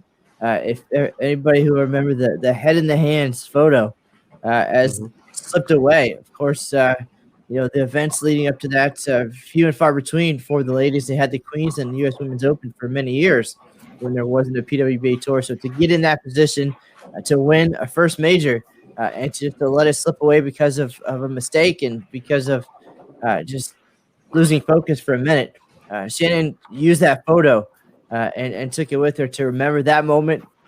Not so much how she felt about it herself, but how she let down her team at McKendree. That was a big thing.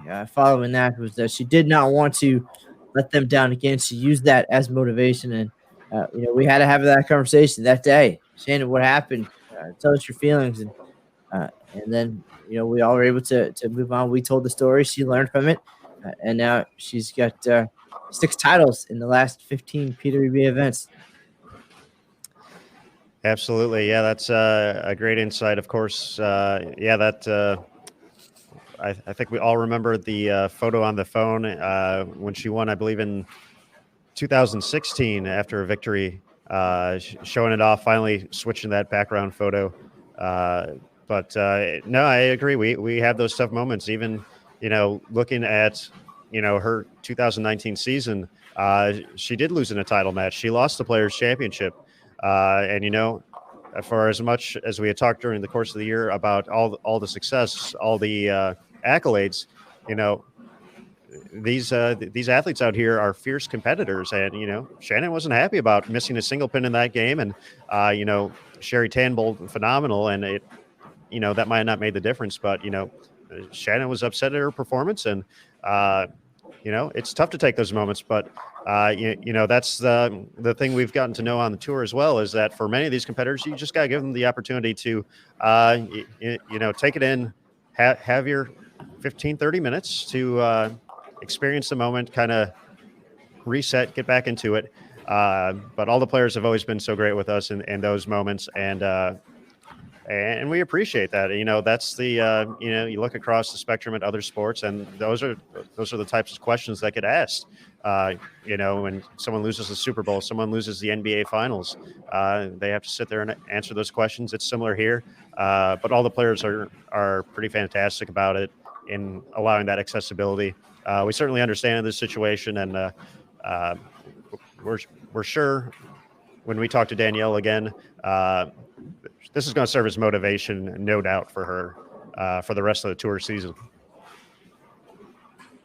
As a true champion, of course, she will bounce back, and so will the others who missed that first cut. Learned a lot in this early part of the PWBA Tour season. Of course, 36 competitors started out the week.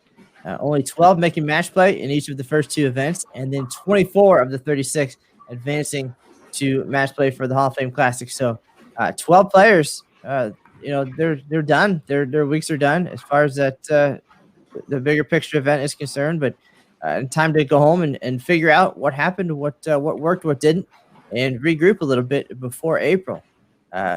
We've all been there, and again, you learn from each win and each loss, and it's something that Deandra Asbady says a lot too, that has stuck with me for a long time, is that you sometimes learn more from the defeats than you do from the victory. So again, for all of our players, a chance to learn and move forward, even in this case, again, using it as motivation as soon as the next day or down the road. So with that said, we have 12 great players still in the running for this ITRC Classic, and putting on quite a show coming into this game. 100 pins separating the final spot in the step ladder and 12th place. So a couple of those big scores we're seeing on this 43-foot oil pattern, 270, 280, and you're making some moves for sure. 100 pins at that pace, not a problem to make up. So anything possible and exciting. We've seen big scores each game so far. And Liz Johnson, of course, leading the way. 780 for her first 3-0 in match play. And we're waiting on game 4 to get rolling here. So we'll see who's going to take the spotlight now. Absolutely. Let's Matt and I are going to slide off the screen here for a second. Whoop, just like that. Did you like the sound effect there, Matt? I did like that. I didn't see that feature in our platform, but you're always It's custom made. I like it. But running down the standings after game 3 of match play here, Liz Johnson plus 664. Shannon O'Keefe in second, once again 1 and 2, but she shot 760 her first 3 games, so not necessarily losing too many pins, but I'm sure she'd enjoy having that extra 60 right now. She's at plus 470, 1 pin ahead of Caitlin Johnson, 758 for her first 3 at 3-0. She's at plus 469. Dasha Kovalova currently the last player in the top 4. She's at plus 438. 3 pins ahead of Jillian Martin at plus 435. Stephanie Johnson at plus 432. Brianna Cote at plus 425. Julia Bond plus 377. Sandra Gongora and Lindsay Boomershine at plus 360. Taylor Baltais at plus 345. And Rocio Restrepo at plus 344. So currently our entire field within 100 pins of the show. Let's go.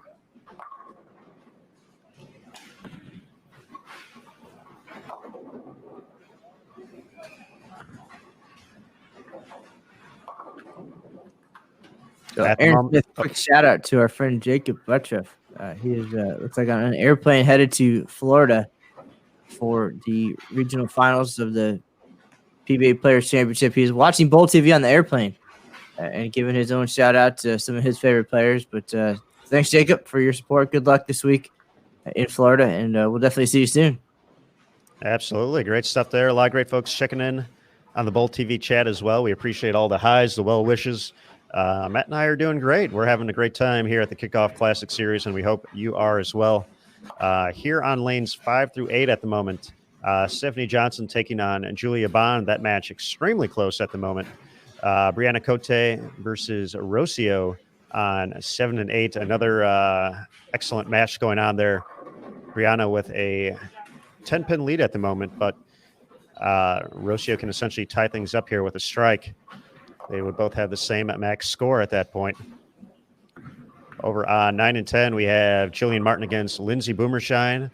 Lindsay with the advantage in that one, a chance to shoot 270 still heading into the 10th. Liz Johnson is over on 11 and 12. She's taking on Dasha Kovalova. Some trouble. We mentioned 11 and 12, and Liz Johnson, she just left a 2-4-8-10 in the 9th frame. Dasha in position now to take that victory. And all the way over on 1 and 2, we have Caitlin Johnson and Sandra Gongora. For Caitlin, some struggles after 290 last game. She can max out at 203. So looks like Sandra will get the victory here. She can max out at 240. Make that 230 now. And other match on 3 and 4 at the moment. Taylor Baltais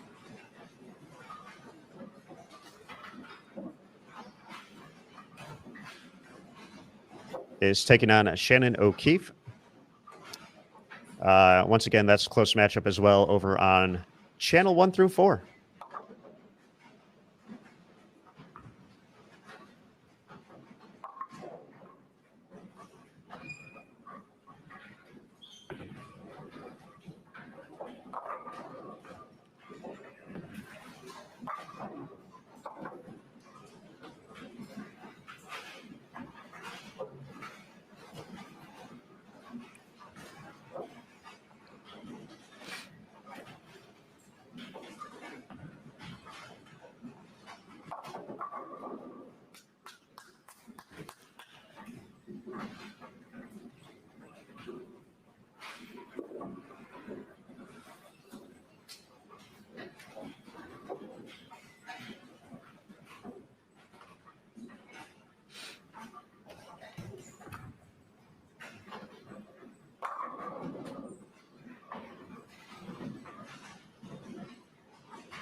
We are cruising here, folks, through game number 4 match play at the ITRC Classic. Here on lanes 5 through 8, Stephanie Johnson with the double in the 10th has been able to lock out Julia Bond. Max score for Julia now 229. Steph will just need to keep it on the lane to get into the 230s to secure the victory. Brianna Cote with that shot is going to seal up the victory against Rocio. She would have gone at 9 spare there, would have had an opportunity for a tie. But she's going to be in the 250s collecting win. Bree has been bowling extremely well today. We saw the thrilling finish last game, 234 to 232 over Lindsay Boomershine. She's going to win another close one here. So making some clutch shots when she needs it. So I would put that up as a big red flag, folks. Keep an eye on Bree today. Looking to get back to the winner's circle after back-to-back great seasons on the PWBA Tour 2018-2019.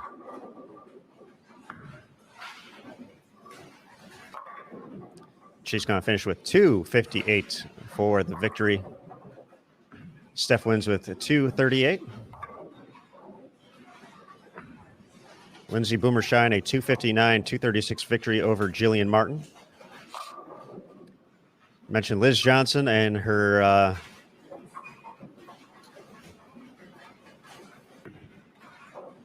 not so much fondness at the moment for 11 and 12. She's going to collect her first loss of the day, 221 to 200 against Dasha Kovalova. As longtime Team USA head coach Rod Ross said yesterday on the broadcast, each pair has its own personality. And Liz definitely does not mesh with lanes 11 and 12 personality at the moment. A 219-170 victory for Sandra Gongora over Caitlin Johnson. It looks like Shannon O'Keefe. 3 late strikes in the 7th, 8th, and 9th frame, coupled with back-to-back opens in the 8th and the 9th by Taylor Boltice. Is in position to get the win. Taylor is finishing up on 3 and 4 right now at 181. For Shannon, just needs good count here, and she will collect the victory. Julia Bond's going to finish at 218, and final few shots here for Rocio. Could still get to 247, but will not receive the bonus pins along the way with it.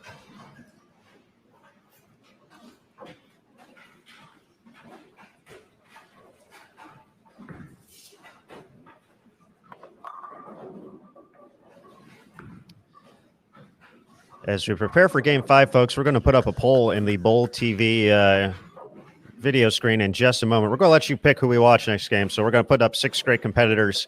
We'll let you vote for it to see where we head next. It might be right here on 5 through 8, but we'll give you a few names. And be sure to vote. Let us know who you want to watch.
All right, folks, we're going to put that poll up here momentarily. So 6 great athletes to choose from. You'll determine where we head here in the action for Game 5. But right now, we're going to bring in Chuck on the truck himself, Mr. Chuck Gardner. Good morning, Chuck, everybody. great to see you once again, sir. Thanks for joining us. Obviously, Shannon O'Keefe has kind of been the one constant of this whole Kickoff Classic series so far. She had a rough draw those first 3 games, though. Shot 760 and only got 1 win. She's obviously bowling well, but would definitely like those bonus pins. Yeah, it'd be nice. She had 8-10 shot against her. But you know what? She has a great outlook, and we talked about it, and we've talked about it many times in the past. If you just consistently knock down more pins, it'll all figure itself out, and just continually knock down more pins. So that's how she approaches it. And if she gets fortunate enough to win, then that's great. Now, when you were on the show late yesterday, you mentioned before we got to the second squad, you mentioned Dasha Kovalova was one to look out for, and she certainly delivered. What's been working for her today? Well, she was very, very, very nervous. She said, I'm not really sure why I'm so nervous. She goes, I haven't been in round robin in a long time. And we just talked a little bit about focusing on her process and not focusing on the outcome. And if she stays focused on her process, she is a tremendous shot maker. And so that's what she did. First game and a half were a little shaky, but now she's really in her comfort zone and bowling really well. All right, Chuck, we'll let you get back to work there, but thank you as always, and great to see you, bud. Absolutely. Thank you. Hope everybody's enjoying the show. All right, Chuck Gardner joining us once again, Brunswick ball rep this week, along with Eric Kraus, and the people decided. We had 6 great athletes. Jillian Martin, 36% of the vote. So Bowl TV land, it just so happened to work out. She was on this pair already, so no movement needed on our part. She's going to be taking on Dasha Kovalova, the other featured match. Liz Johnson versus Shannon O'Keefe. So I think this Bowl TV audience maybe took a look at the pairing sheet beforehand and knew they weren't going to lose no matter what. How about this lineup, Maddie? Again, 12 terrific talents and all of this excitement. I'm not mad. They could have voted no matter what. We're all going to win. So and the fact that I can open up all the windows and watch all the pairs at once, I think that is fantastic as well. But here we got Shannon O'Keefe, and Chuck said, she's got to put up the big numbers, and folks are going to want. It's her fault, really, Aaron Smith, for being the one dominating the tour for the last 3 years. Danielle said it in our interview the other day. Shannon is the best right now. She's a great champion. So if you want to beat her, you have to be better, right? If you want to be the best, you have to beat the best. Like, as cliche as that sounds, like, she did it. She took those steps to beat the folks, and now they're gunning for her. She's the one that they are all trying to get to, and to take down the reigning player of the year. So they're gonna bring it, and she's holding her own, and that's the thing. So she doesn't let it phase her anymore. She'll give it what she's got, and but she has to know that she's the number one target for all the players. Matt, I know myself and both Michael Flanagan, you had an opportunity there to drop the Ric Flair line and maybe add a woo at the end of it too. So we'll have to work on that during the break, but you summed it up perfectly though. Yeah, Shannon's definitely the player to beat. So every opportunity players get, even though it's if you look in the long run of all this, all the pins continue to add up, it's just one small aspect of this match play thing, but it's got to be just a little, just a little momentum booster. Like, okay, I can hang with Shannon. I can, if I get in this situation again, I've done this before. I know I can beat her. Obviously, it's going to be tough because she's Shannon O'Keefe, but yeah, definitely an opportunity for a little confidence boost for these players as well. But yeah, the mentality though, I think is the thing. We talked about it. You talked about it. Chuck talked about it. Unfazed by most of this, not letting it rattle her as she has continued on, and we have updates after 4 games today, and she's in second place, continuing to hold on to that spot. Plus 664. Liz Johnson leading the way still, 140 pins up on Shannon at plus 524. Brianna Cote plus 513. Stephanie Johnson plus 500. That's your top 4 right now. 11 pins back, Dasha Kovalova plus 489. Jillian Martin plus 471. Lindsay Boomershine plus 449. Caitlin Johnson with the rough 170 game drops all the way down to 8th. She's at plus 439. Sandra Gongora plus 409. Julia Bond plus 395. Rocio Restrepo plus 391. And Taylor Boltice plus 326. Looking at it right now,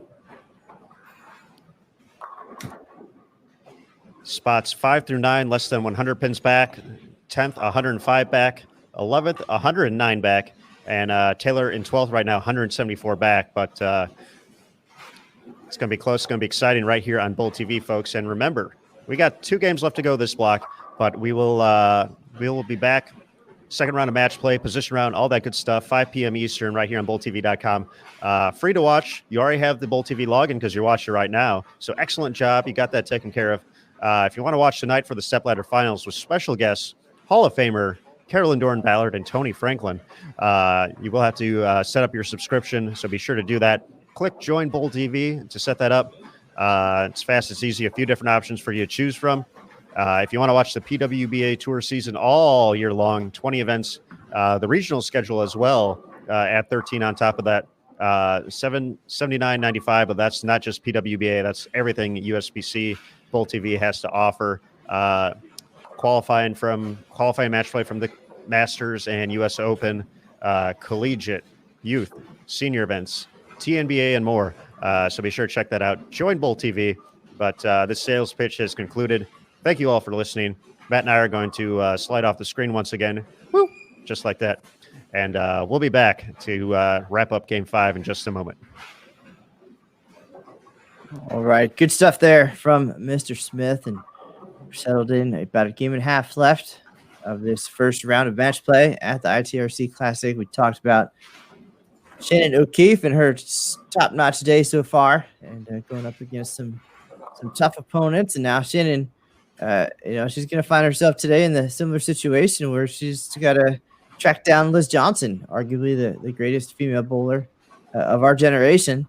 And so, Shannon's going to try to step up her game at that moment, and Liz is going to be right there to try to hold her off. So it's just a tale as old as time, right? That's how the situation goes. And, it's a position you want to be in. You want to be the one they're coming for, and we're going to see it. And then 4 players are going to make the step ladder tonight, and a little bit of history happening once again at the ITRC. Will it be Shannon or Liz, or will it be one of these other 10 grade players trying to start their own legacies on the PWBA Tour?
folks, as we take a quick look around the house, Stephanie Johnson and Brianna Cote on 11 and 12. Once again, you can pick which lane you watch by going below the video. If you're on desktop, just select the lane numbers. You'll see the little live icon by them. If you're on mobile watching, in the top right-hand corner, you'll see a little 4-box window pane that will take you to the channel selection, so you can cruise through all 12 pairs in play here, or 12 lanes, excuse me, here at the ITRC. Brianna Cote, early advantage over Stephanie Johnson, but still close match over on 11 and 12. Essentially all tied up in the early going. 9 and 10, Caitlin Johnson taking on Rocio Restrepo. Taking a look at lanes 1 through 4. Lindsay Boomershine, front 5, taking on Taylor Boltice. Taylor is bowling well. Max score 268 still out there. But we'll see if Lindsay can keep it going. And on 3 and 4, Julia Bond has put together a big lead early. Some early struggles from Sandra Gongora. Once again on 3 and 4. An uncharacteristic mistake there from Dasha Kovalova. It's going to give Jillian Martin the opportunity to take the lead here. Some spare shooting woes as well for Shannon. Back-to-back opens on the left lane has given Liz the early advantage. After a split, she has rallied off with 4 consecutive strikes.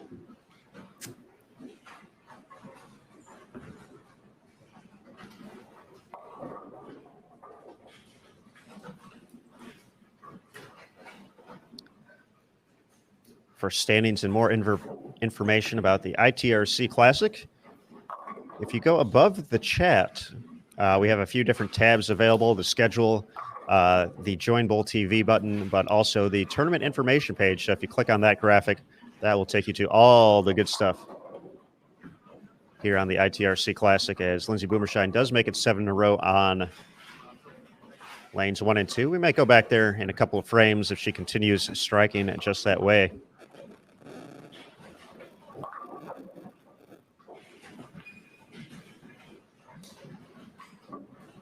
But these are the type of learning moments that, as bad of a pun as it is, you can't learn in school. Jillian Martin, seeing Dasha Kovalova open the door with a miscue in the 6th frame, comes up, working on 2 in a row, delivers 2 strikes to take the advantage heading into the back half of the game. And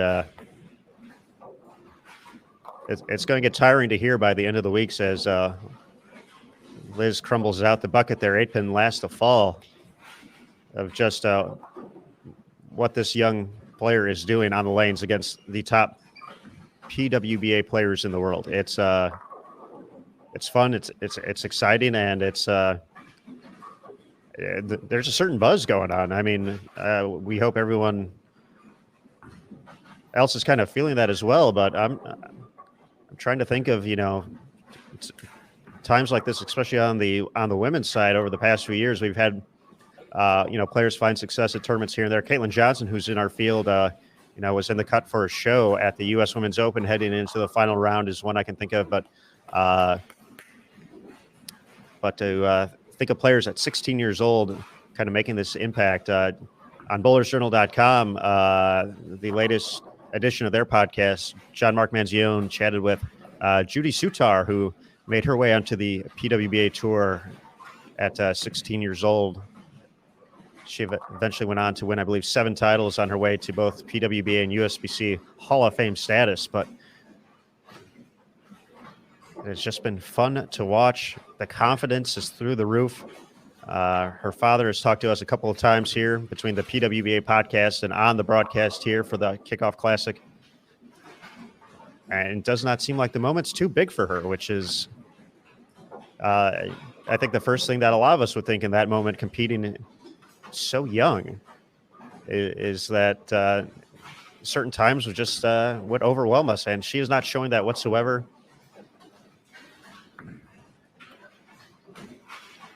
It is going to be fun over the course of the next 10 to 15 years, just watching her continue to get better. And the scary part is she may not even be in her prime at that point. So that's just a talking point to think about here for everyone as we look ahead to her 8th and 9th frame in just a moment.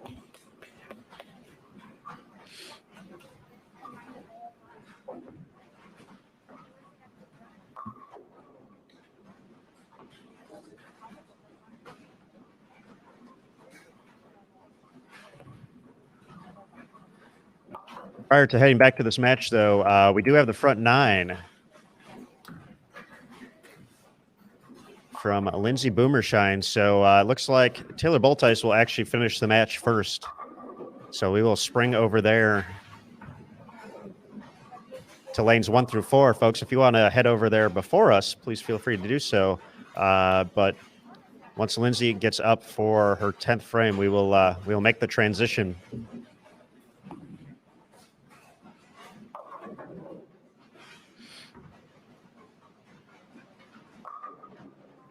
Over to that pair, looking at the chat. Goody 300. That is well put. She does look fearless.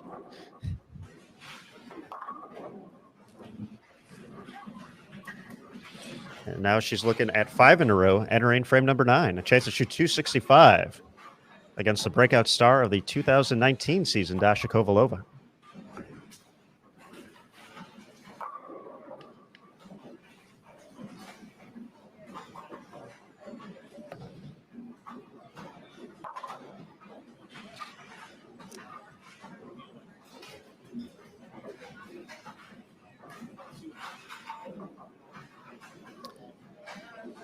Another question has Jennifer asks, has Jillian bowled Liz yet? I don't believe that has happened.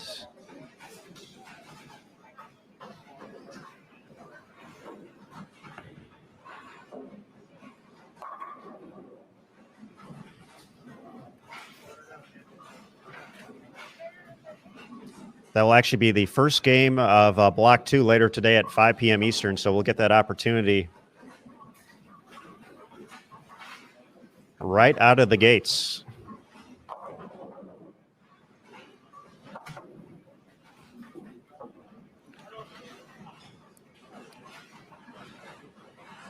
All right, folks, don't be scared. Matt and I are coming back for just a quick second here on screen. There we are. But we're heading back to 1 through 4 as Lindsay Boomershine prepares to step up in the 10th frame with the front 9.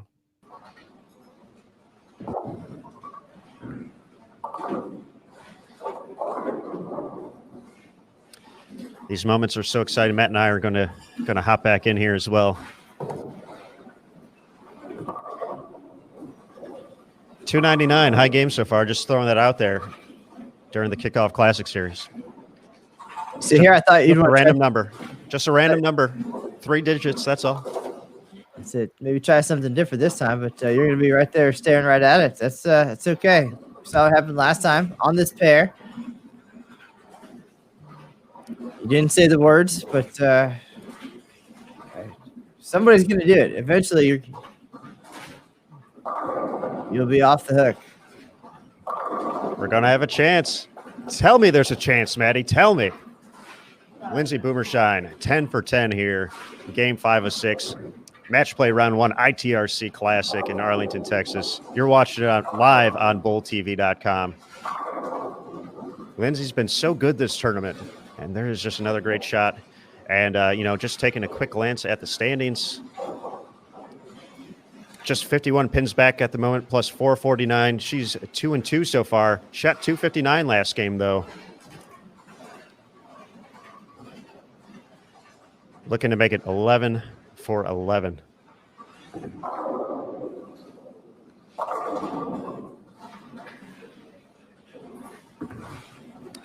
That might have to push a little. Oh, that pushed through the front or through the mid lane a little bit more than I expected.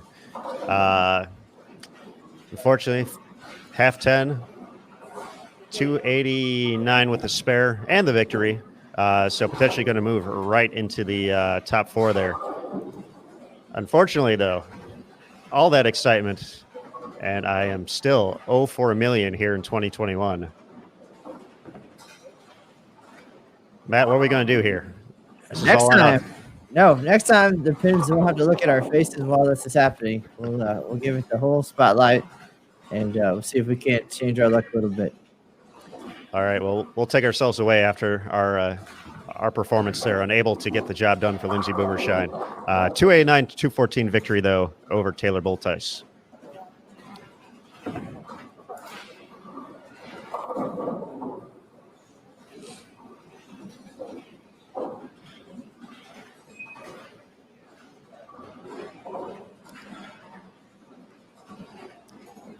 Potentially a chance now for Julia Bond to sneak out a victory here.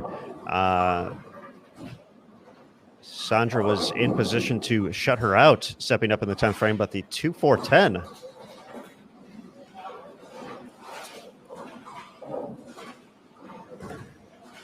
Now makes things a little more interesting. She can pick it up 2-0-2 with a strike on the fill. Julia max score 2-0-5. Oh, what a cover. In the 10th, Sandra Gongora.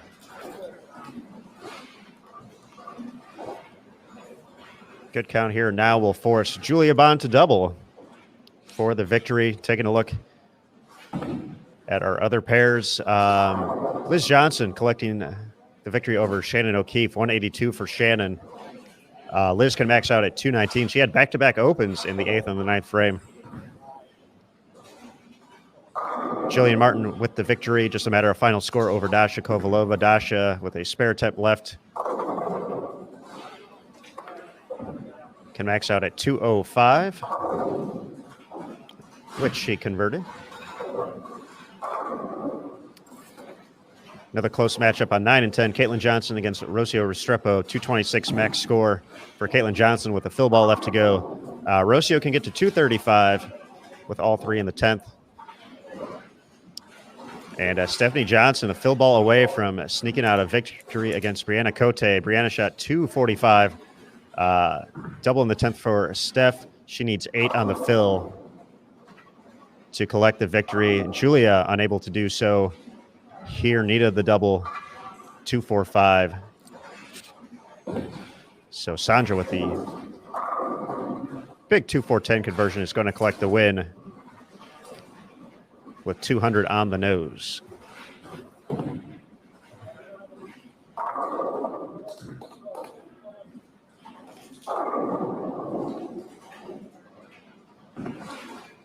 Stephanie collects the win, 248 to 245 over Brianna. That was on 11 and 12.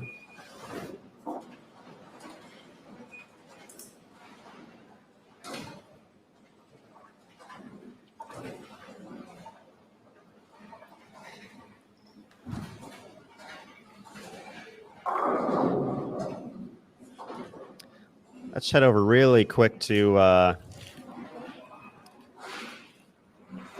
9-10 for this final shot. We're hopping back on for just a quick second once again.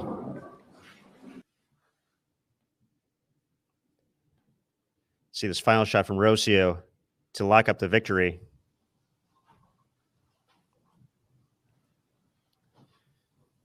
If she goes 9 spare, that would be a 1-pin victory with 224. Caitlin gave some pins back on the fill ball. Otherwise, Rowe would have needed the double. So 9 guarantees at least a tie. Strike for the win. 10 back. Winner, winner right there for Rocio.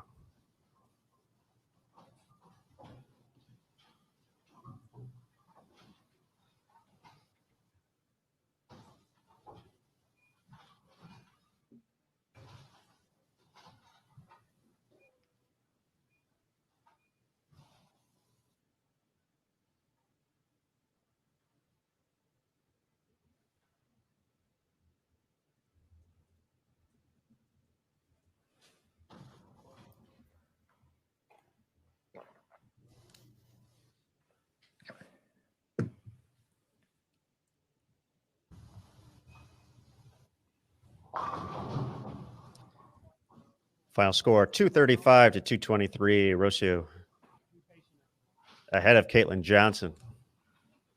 Just one game left to go. We've been flying through this block, folks. It's been fun seeing all the strikes, some great matches, some tough losses as well out there for these great competitors in the field of the ITRC Classic. As we prepare for this final game, though, just a reminder, we do have a giveaway this block.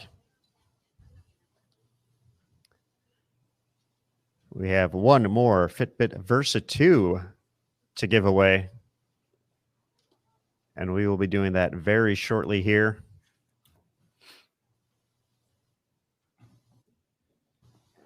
In fact, Mr. Canizaro, how do you feel about right now? Right, meow. I like it. Let's do this. All right, folks. You heard it right, meow. It's raffle time. So a Fitbit Versa 2.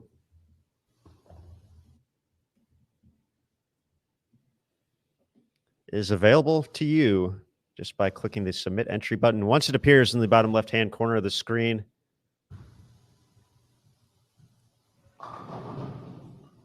we wish you all the best of luck.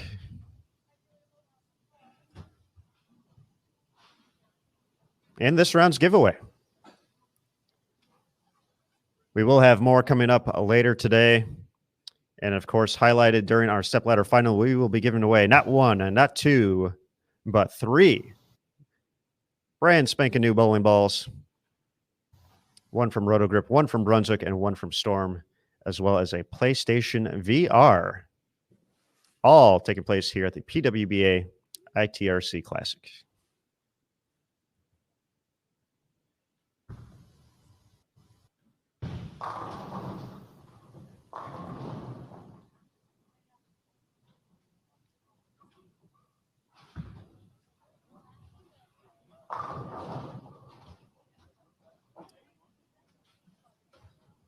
Sandra Gongora versus Brianna Cote right now on lanes 9 and 10, and the submit entry button. Once again, just got to press that for your chance to win. You're already logged in. That's half the battle.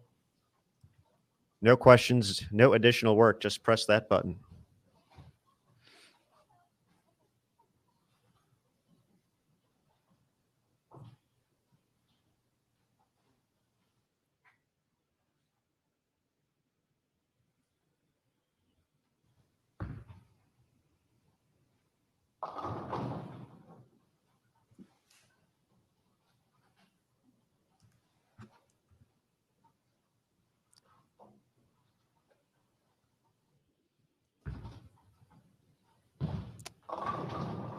All right, shout out to Jennifer for collecting the victory here. Jennifer, someone from our marketing team will be reaching out to you soon so you can redeem your prize. And thank you for being part of the Bowl TV community. Big thanks to everyone for participating in the giveaway and joining us here today, right now, on BowlTV.com for the PWBA ITRC Classic from the International Training and Research Center. Those two tie hand in hand, ITRC, International Training and Research Center. There's too many words to put on the trophy, so ITRC, nice and short and to the point. Here in Arlington, Texas, my name's Aaron Smith alongside Matt Canizaro. Jason Thomas is inside the ITRC. Once again, one of the biggest stories of the week. Obviously, the bowling is great, but the ability to have this tournament taking place is a big step in the right direction. The players and staff had to follow extremely strict procedures and protocols to make this happen. And throughout the course of the day, you could see it competing with the masks on. It can only be at the ITRC or at their hotel, which is right across the street here from the International Bowling Campus. So a big thank you to the USBC, BPWA, and PWBA staff for the hard work. Approximately 6 months in the making to make sure this tournament could take place. Thank you for the players.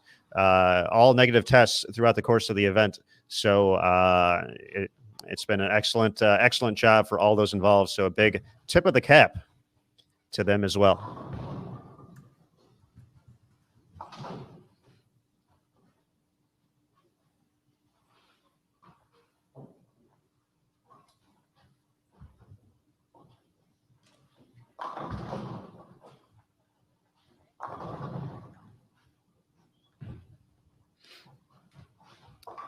Taking a look around the house right now. Jillian Martin taking on Rocio Restrepo on lanes 1 and 2. Liz Johnson against Lindsay Boomershine,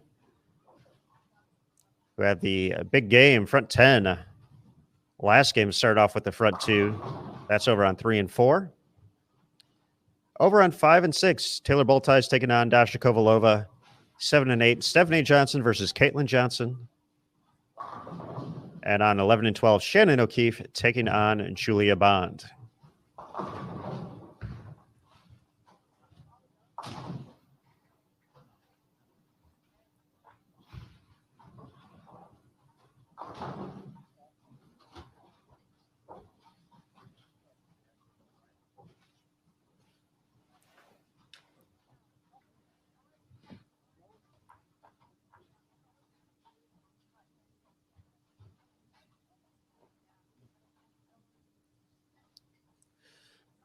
We do have results available after Game 5 of this block. 14 overall here at the ITRC Classic.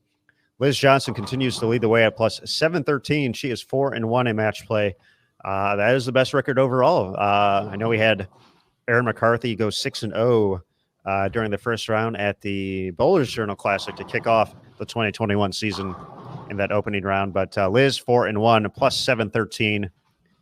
Stephanie Johnson plus 578 in second. Lindsay Boomershine in third, plus 568 after that big 289.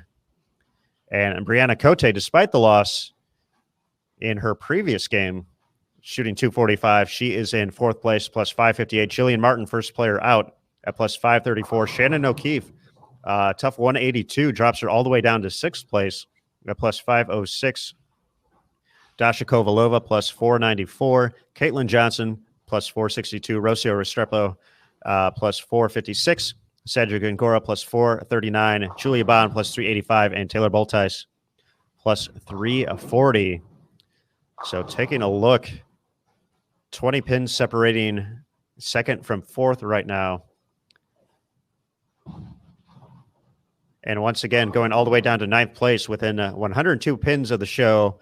Sandra Gongora not too far back behind that as well in 10th, 119. A little bit farther back for Julia Bond, 173 from fourth. Taylor Boltice, 218 pins back of the stepladder finals.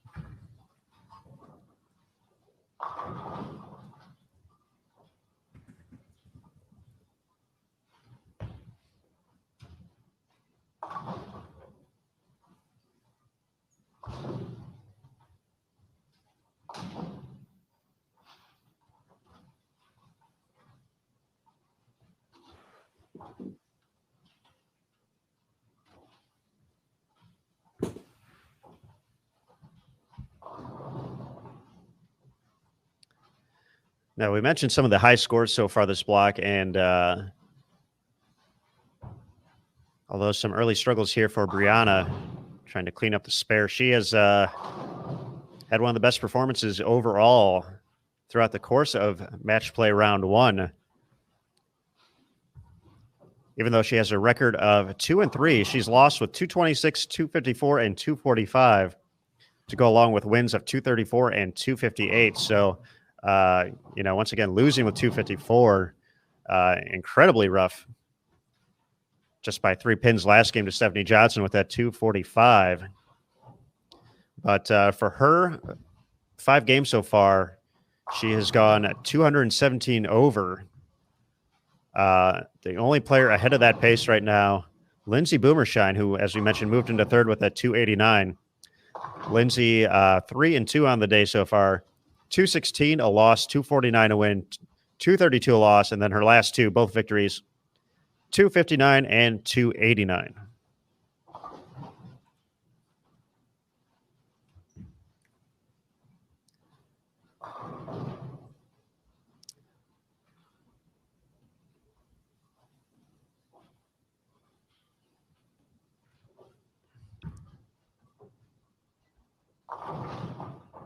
And with Sandra starting off with the front 5 and in good position to take this match, we'll keep an eye on it if she keeps striking. But Maddie and I are going to come back. We're going to go head over to lanes 1 through 4 and take a look at Lindsay Boomershine, who has been just absolutely on fire this block. Has had a great kickoff classic so far. Once again, One of 3 players to qualify for match play in all 3 events, along with Shannon O'Keefe and Jillian Martin. She's taking on Liz Johnson, the tournament leader right now. And we do get one more look at the moment at Jillian Martin on 1 and 2, taking on Rocio Restrepo.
Folks, I know we had some questions in the chat about Jillian's ball speed, and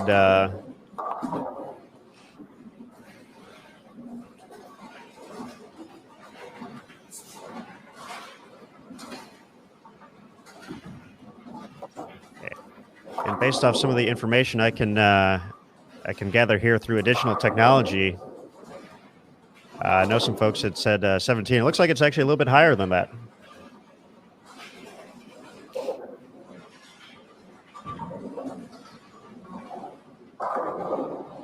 That shot did 2-pin though, so potentially a little fast, but closer to the high 18 range based off of that one shot.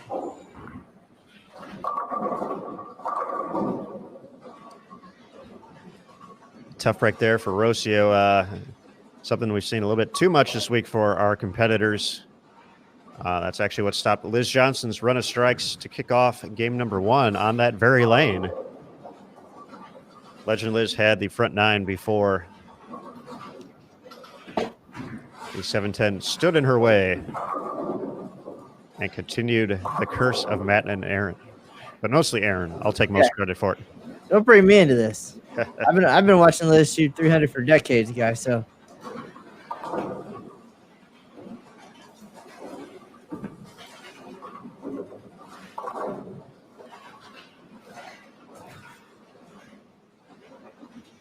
Speaking of Liz, a chance to still shoot 279 this game as she steps up on the far right of your screen, lane 4, taking on Lindsay Boomershine. Lindsay, we mentioned, has had the hot hand this block, but that split in the 6th frame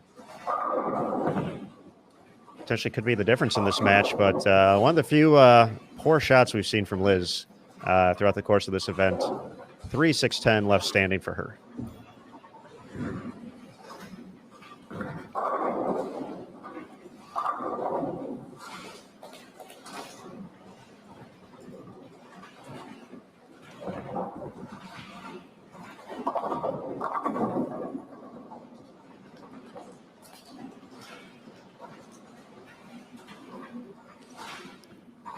Rocio bounces back nicely there.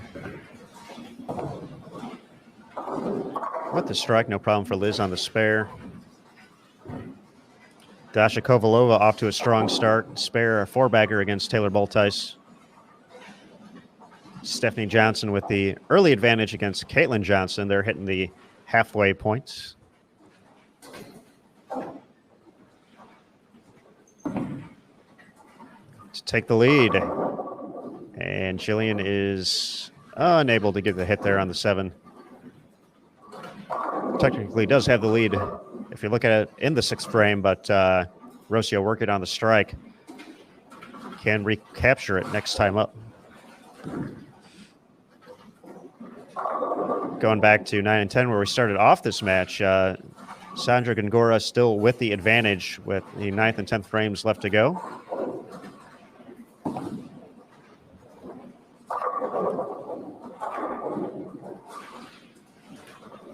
And Julia Bond with the lead, 2 frames left to go against Shannon O'Keefe on 11 and 12.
Great shot from Lindsay.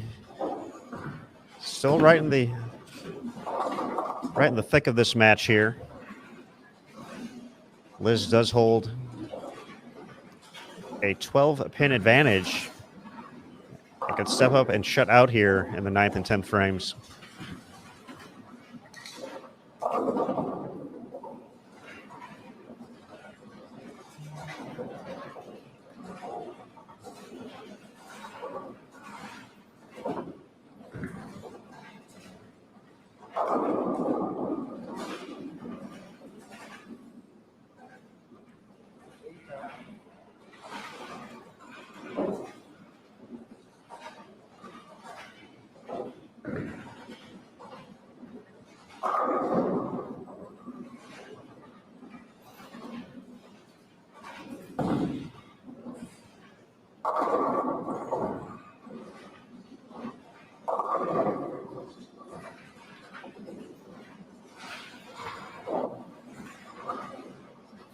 How quickly the games can go back and forth, Mr. Cannizzaro. That 7-pin from Liz Johnson is going to give Lindsay Boomershine the opportunity to step up in the 10th and collect a victory here as she looks to maintain her spot in the top 4.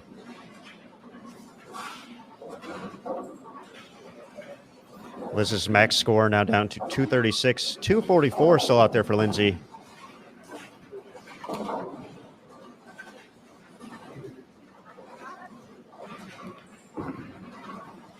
As we get ready for the 10th frame, Rocio has bounced back nicely after the 7-10 in frame number 6, maintaining the advantage, getting ready for her 9th frame. Jillian is going to finish first. See a comment in the chat. Yes, 9 and 10, the stepladder finals pair throughout the course of the week.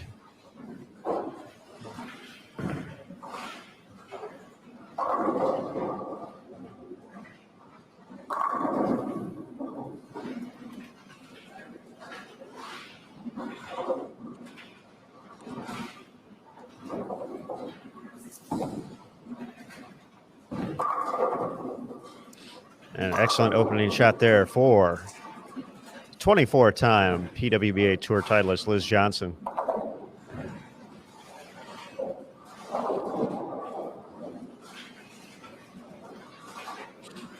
So the mark alone gets her into the 220s. 226 would mean if she goes, if she doesn't strike here, Lindsay still would need the first hit in the 10th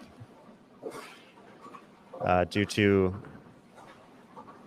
count totals. So a big shot here to add on to the pressure.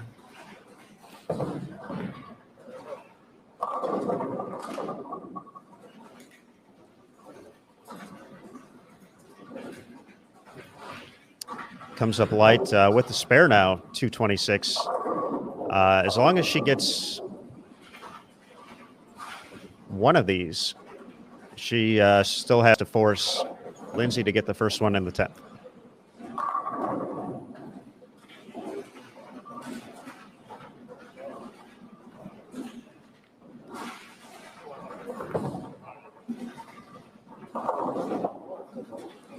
All right, spare taken care of. All right, big pressure practice moment, right, for Lindsay Boomershine. Just one little victory at a time, and chance to step up in a big situation. She's done it many, many times, but the more you do it, the more comfortable you get too. Especially against Liz Johnson. Jillian Martin now in the 220s. With that double in the 10th.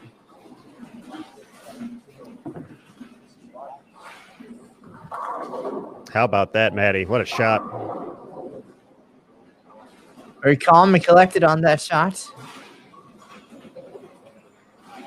And delivers in the 10th. Again, baby steps. Lindsay having a great day. Last two games, 259, 289. And now doing some work against Liz Johnson. Lindsay just 10 pins behind Stephanie Johnson coming into this game. Liz still it's a bit of a lead, but Lindsay closing the gap by a few dozen pins here. For Rocio, 9 spare strike would be a tie, so strike essentially locks it up for her. Otherwise, we could have a little extra drama on 1 and 2. Folks, I'm going to say it right now.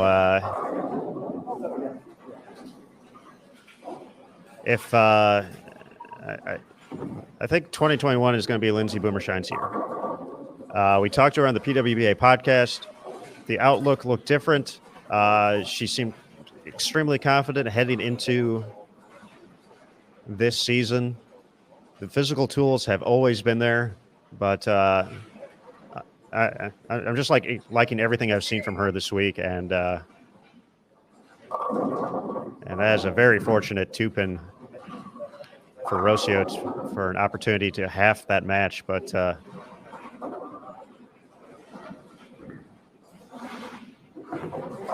be on the lookout for Lindsay this year, folks. Definitely taking the steps so far today and this week.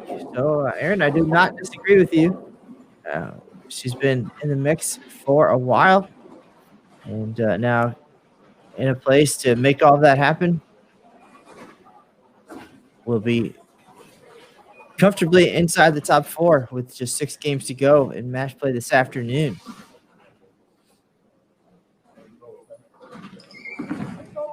All right, first things first here for Rocio. No problem on the spare. Must strike to tie and get those 15 bonus pins. Otherwise, Jillian Martin's guaranteed 15. Anything less than 10, she gets an extra 15 to take home the full 30.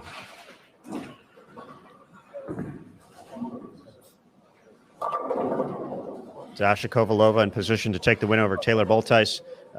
Stephanie Johnson can shut out Caitlin Johnson, essentially with a second strike in the 10th frame. She's already got the first one.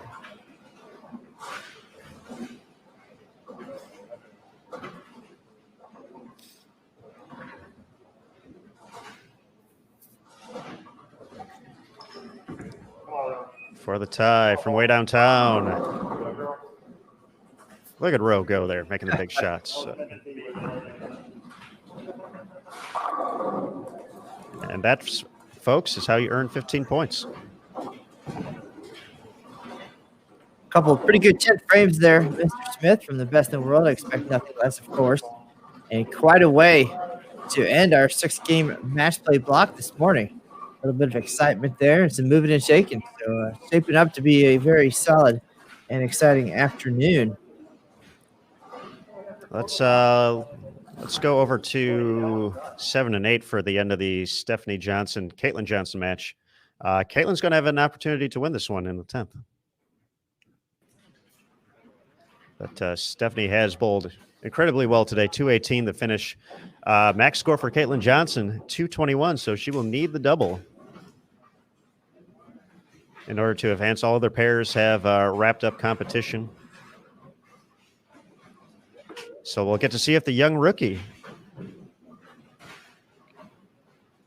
can best her fellow namesake on the PWBA tour here.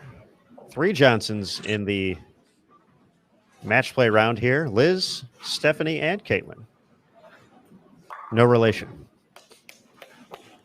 So there's the first one. We'll need this one and 8. And JT sending a note here. We did not catch it while it happened. Stephanie left a stone 8-pin on that second shot of the 10th. So once again, 8 pins being rude here at the ITRC. And after this shot, we will welcome Lindsay Boomershine onto the Bowl TV studio here, folks. Big shot there by the Rook. Now just 8 pins to seal the deal. Dasha Kovalova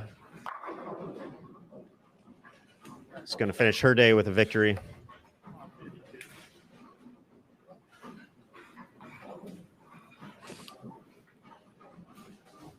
And going to be in the 240s.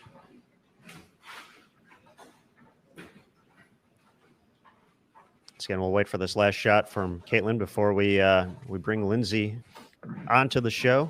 A phenomenal day. Our reports 791 for her last 3 games, including a nice 289. And that will be enough. 220 to 218. Caitlin Johnson with the victory. So with that, Mr. Cannizzaro, our next guest, Lindsay Boomershine. Hello, Lindsay. Hi, everyone. Well, first and foremost, great to see you once again. You've been having quite a week so far, and talk about that finish to this block. You were on fire. I honestly didn't even know what I shot. So I just kind of, stuck to my process. I was present and, I was seeing the lane, transition a lot less than yesterday's block just because there was less traffic and less bowlers. And I really just, played my own game, made sure I was smooth and, just envisioned every shot, like I wanted. And the outcome was pretty successful, I'd say. So. Lindsay, both events so far, you gave us a little bit of a thrill as far as getting into match play. A little bit of drama and excitement and sweating, but you got there. That's the first step. That's very important. Talk about that moment and just waiting to hear your name and then taking advantage of that to be able to bowl as well as you have and make your run here both times at the stepladder. It was definitely more nerve-wracking the first time, but then when I was watching in the hotel room last night, I was like, I don't think I'm going to make it. So, I just want everyone to bowl good. So I was just hoping that, the number that I put up yesterday would be enough. So, but it definitely was nerve-wracking. I was like, I was 5th off the squad, so I didn't think, kind of much of it because you always want to do half and half. But it was definitely a close call. And then, being in the cut the time before, I just I'm just so like glad that I made the cut and I had the opportunity to come in and make some moves today. And that's kind of what I took from, last tournament to this tournament is, just stick to your game and it'll work out the way that it's supposed to. And that's truly what I've been working on with my mental coach, Mike Shady. And, I made some physical changes with my awesome husband, Hank Boomershine. And it's all coming together. So I'm excited. It's exciting. Both Mike and Hank, I'm sure, very proud of the finish there and the big games to get in position now with 6 games to go. But a big break here. How do you stay mentally strong and keep that momentum going, knowing that you have 6 more games of bowling to do to stay where you are? Yeah, I mean, I'm just going to come in, it's a new block. I'm going to stick to the process, and basically go back to my hotel room. I've been craving Subway like no other, so I ordered that off of Uber Eats the last game. That's what I was doing. And I'm just going to go back and visualize, taking some of the shots and, kind of put that in the mental bank and just come in and, take it as a whole new block because the lanes could transition differently, and just watch for that. And, don't make any kind of decisions based off of these previous 6 games. So that's kind of, looking at some of the great shots today, taking that into me with the next block, but having an open mind of, how to play the lanes and basically what to do to get myself on the show. All right, Lindsay. Excellent bowling once again. Before we let you go, we gotta know what's the Subway order. Oh, well, actually, I don't eat bread anymore, so I had to order 2-foot-long sandwiches. So I ordered the Subway Club, and then I'll roll up the meat with the cheese and a turkey. And then I asked Christy, my roommate, what she wanted, and so I ordered her a turkey club as well. There we go. Well, once again, a phenomenal showing on the lanes this block. We look forward to seeing some more strikes in just a couple hours, but enjoy lunch, great bowling, and we'll see you soon right here on Bowl TV. Awesome. Thank you. All right, thanks, Thank you. Lindsay. All right, Maddie, 6 games, a bunch of strikes on this 43-foot condition at the ITRC Classic. And I can't believe we're in this position back-to-back events, just how close it's going to be. We're going to have players moving around throughout the course of the standings, back and forth, back and forth. That top 4 line is going to be one to watch. And, of course, you can watch it right here on Bowl TV. I hope Lindsay ordered Liz a little something too after that final game whooping. But great performances, some 10th frames, a lot of excitement there. And again, it's only halfway, right? Come back this afternoon, and then we get down to calculation time. It's going to be another memorable day. So I appreciate everybody tuning in and the opportunity to be here with you. Absolutely. And Maddie, as we sign off, just a reminder, folks, if you're still watching right now, you've already done the hard part. You've created a login to bowltv.com. So that means you can watch Match Play Round 2 at 5 p.m. Eastern for free. Get those final 6 games, get the all-exciting position round to see who makes the top 4 for the step ladder finals here tonight at 9 p.m. Eastern. If you haven't picked up a subscription yet, now would be a great time to do so. You got a couple hours. Click Join Bowl TV to do so. 4 options: an annual subscription if you want to watch the PWBA tour all season long for $79.95, and all the other great events available, archived events as well, on-demand content, all available on this platform. Monthly, $9.95, same deal except just for a month. Get access to everything else on the site. For the rest of the Kickoff Classic Series, the final 3 events to see the step ladder finals, $12.95 for an event pass, or $4.95 individually just to watch the ITRC Classic. Once again, we have some great giveaways coming up. 3 bowling balls, 1, 2, 3, during that step ladder finals, as well as a PlayStation VR. At some point, I will actually look up to find out what it is so I can talk about it at greater detail. But cool prizes up for grabs, all part of being in the Bowl TV community. So we look forward to that. But for all our guests today, Nick Hoagland for contributing some information. He's at a tournament right now, collegiately, so that's great to hear as well. For Jason Thomas, who else joined us? Chuck Gardner, Matt McNeil. Big thanks to them. And, of course, Lindsay Boomershine for joining us at the end. But we're going to take a quick break, folks. We'll be back at 5 p.m. Eastern. For Matt Cannizzaro, I'm Aaron Smith. Thank you again for watching us here on Bowl TV for the PWBA ITRC Classic. And remember, folks, on Bowl TV, bowling lives here. We'll see you soon.